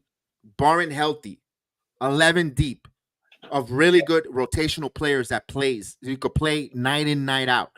Yes. And that's not talking about Jericho Sims, who could play for some spell moments here if anyone gets hurt or etc. So they're fully healthy. Just think of how deep the Knicks are.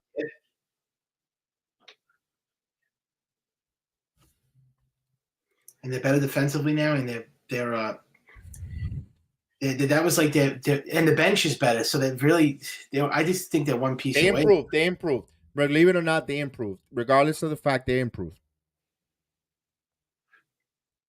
10 minutes left. 10 minutes left. The Lakers didn't do anything. I mean, none of the other big teams, right? The Bucks, the Celtics, the Sixers. I mean, the Sixers made a move, right? Pistons wanted 2 first-round picks from the Lakers for Bojan. Wow. Yeah, see, certain teams, when they hear a certain other franchise call them, they're not gonna want to give you nothing cheap. There's animosities amongst clubs too. You know, like I'm not gonna. You know what? You want this player? You gotta give me this. Other teams call, they'll think about. Oh, you know what? I'll do you the solid. I'll trade. I believe that happens a lot. And remember, when you do trades, it's mostly going to be with bad teams that are out of it. You can't make trades with contending teams that are going to make the playoffs. It's always with the bad team. Same thing with baseball, with the MLB deadline. It's, you got to only make trades with teams that are out of it. Yep, it's true. And I've been telling him that, Michael, they use all their capitals on stars. Just the Lakers don't got any capital to make any moves. No.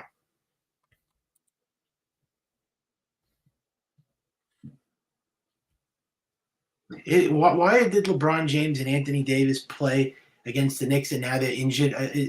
Was that like a publicity stunt? That they all because it's a national one. It's a nationally televised game on ABC. Yeah. They're gonna play against the Knicks. It took them to rest up against the Celtics to play the Yeah. Knicks to barely beat the Knicks. Barely beat the Knicks. The Knicks went 7 minutes without scoring a basket, and they squeaked out a victory against the hot Knicks. I'm not impressed by the Lakers. The Lakers got a lot of problems. A lot of problems because look, they didn't even, the Lakers got a lot of problems. Yeah. Plus, it's like the Lakers. LeBron purposely did that because he wants to beat the Knicks in Madison Square Garden, and then he just went back on. Oh, Lisa. looks like Andre Drummond is out. I think Andre Drummond might have got traded to Golden State Warriors. Oh, It looks like it. Let me see if it's official. I saw it's not a credible source that said that. Hawks are not trading him. Dante Murray's not getting traded. oh shit. Golden State's not. I'm not worried about Golden State. Golden State's not even good anymore. Golden State, if they get in the postseason, they're dangerous because of those players. They're always dangerous, but they're not like a threat like they used to be like 4 or 5 years ago.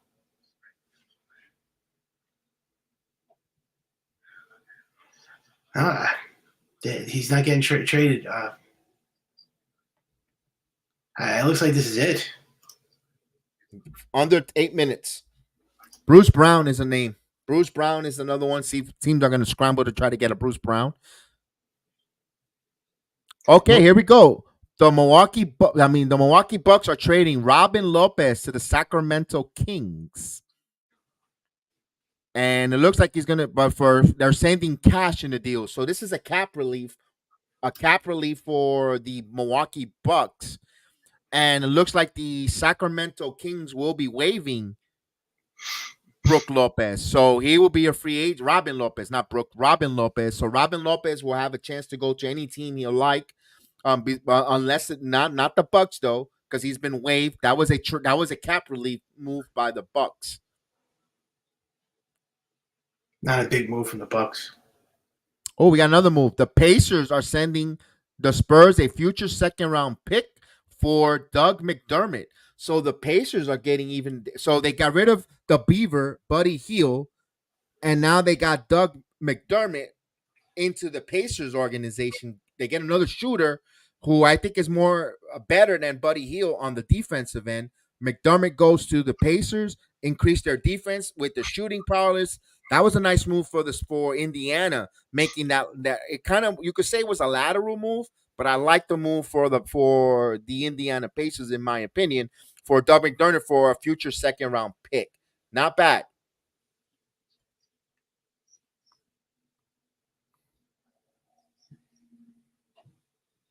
I guess the Knicks are going to be the winners of the trading deadline then. That Pacer move, pretty nice, decent move there. I'm not saying that they did better than the Knicks. That Pacer move, very, very underrated Pacer move there for Doug McDermott. I like him better than Buddy Hield, in my opinion. And the Sixers got, the Sixers. Patrick Beverley. They got another defense. They have a defensive-minded powerhouse as a guard there. Patrick Beverley's a dog, man. Yep. I'm a big Patrick Beverley guy, guys. I'm sorry. I've been a big Patrick Beverley fan. I just like he's just a tenacity pin in the ass. Yes. Also, the Pacers got Marcus Morris also, which I think they might waive him. But they got a lot of guards there with Siakam, Toppin. What does that tell you about Toppin? Marcus Morris, now Toppin pushes back even more. I mean, my goodness. They recognize they need defense. And Toppin doesn't bring as much. Listen, I love Knicks 100. I love Obi Toppin. You know that I'm a big Toppin fan. I cannot say I don't know. His defense is not what up to NBA standard. If they're going to keep Morris around.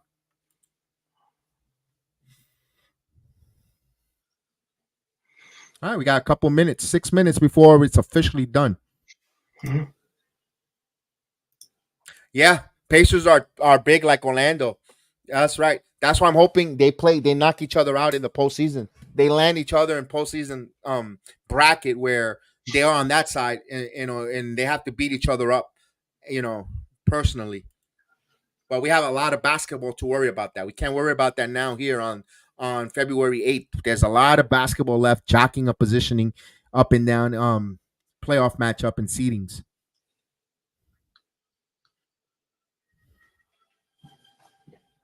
I can see Brooke Lopez. Brooke. I keep saying Brooke. Robin Lopez signing with the Lakers. That's going to be a name that they look for the Lakers to try to bring in a Robin Lopez. Those are the kind of moves the Lakers are going to make. They're going to be heavily active in the NBA buyout market to try to give low level contracts to those players that got cut or bought out. Yep. Because if you're a player that got bought out and has some good value, who thinks you could play, and you want to go to the Lakers because you got LeBron and Anthony Davis, and all they need you to do rebound or play defense, or protect the rim, why not think about heading there? I didn't realize OG. I mean, that guy could score, man. I mean, I know he's not like a prolific scorer, but damn, I mean, he's good. He's a good player. Yeah. 76ers and the Celtics making a move. Trading Jaden Springer to the Celtics for a second round pick. Surprised seeing those teams working with one another. Yeah.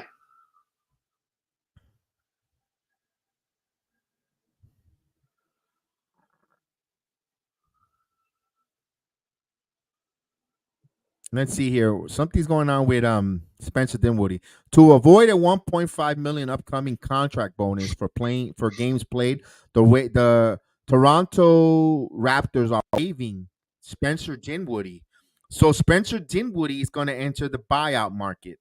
So Dinwiddie, who, be honest with you, coming to the Nets, I don't know what happened to him. That's a player that I wanted a couple years ago when he was a free agent. Instead of getting Kemba Walker, I was one that wanted Dinwiddie. Thank God he didn't listen to me, because he just totally fell off the face of the earth. Although he's been traded twice, 3 times, so there is trade value when it's Spencer Dinwiddie. At the end of the story, he is a free agent. Where will he show up? Could he be a backup for the Bucks? Would he go out west to the Lakers, another team? Only time will tell. Yeah. Do they bring us to the Indiana Pacers? Bring him to back up Tyrese Halliburton if he's got some issues. Phoenix Suns, good name out there, very good name. Phoenix Suns. Personally, I hope they go out to the West.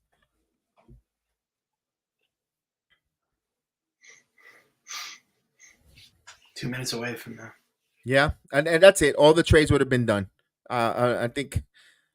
Let's see if anything comes exactly in the last second at the buzzer, like they call it.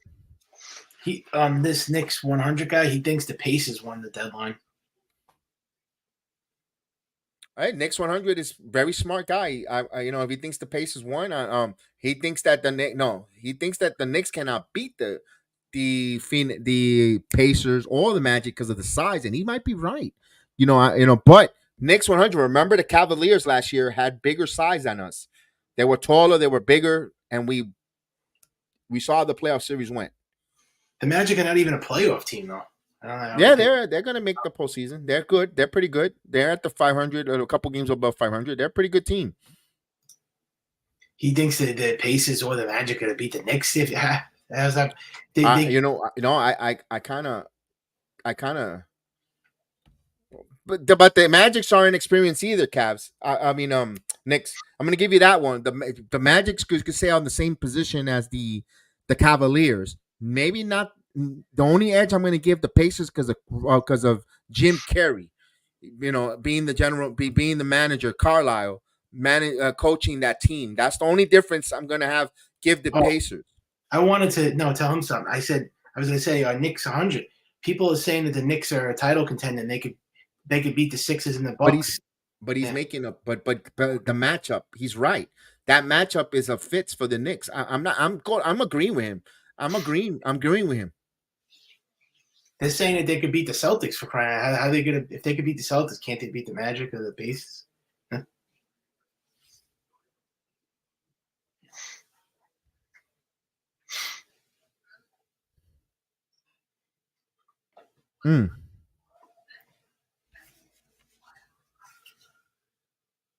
No, I hope we don't. I hope we don't. I hope we don't see Knicks 100. I hope the Knicks don't fall to them next time we play the Magic, which is coming up soon.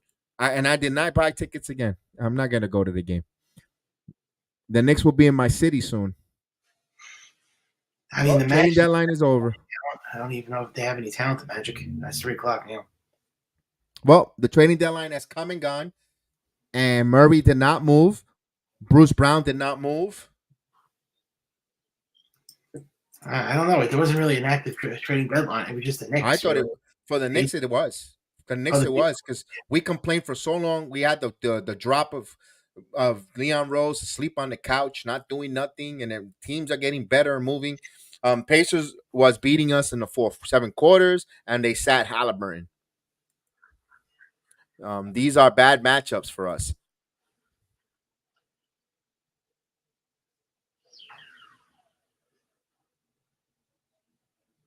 Oh, Spencer Dinwiddie got released. You're right. Yeah. Yes, I mentioned that. That's why I said he might go. That might be a. He's Knicks 100 said the Suns. I was saying look for Knicks 100. I'm look for Spencer Dinwiddie. Be careful. It might join those Pacers that we're talking about. The Lakers or the Suns. He said the Suns. He wouldn't see him. He could see him going to the Suns there.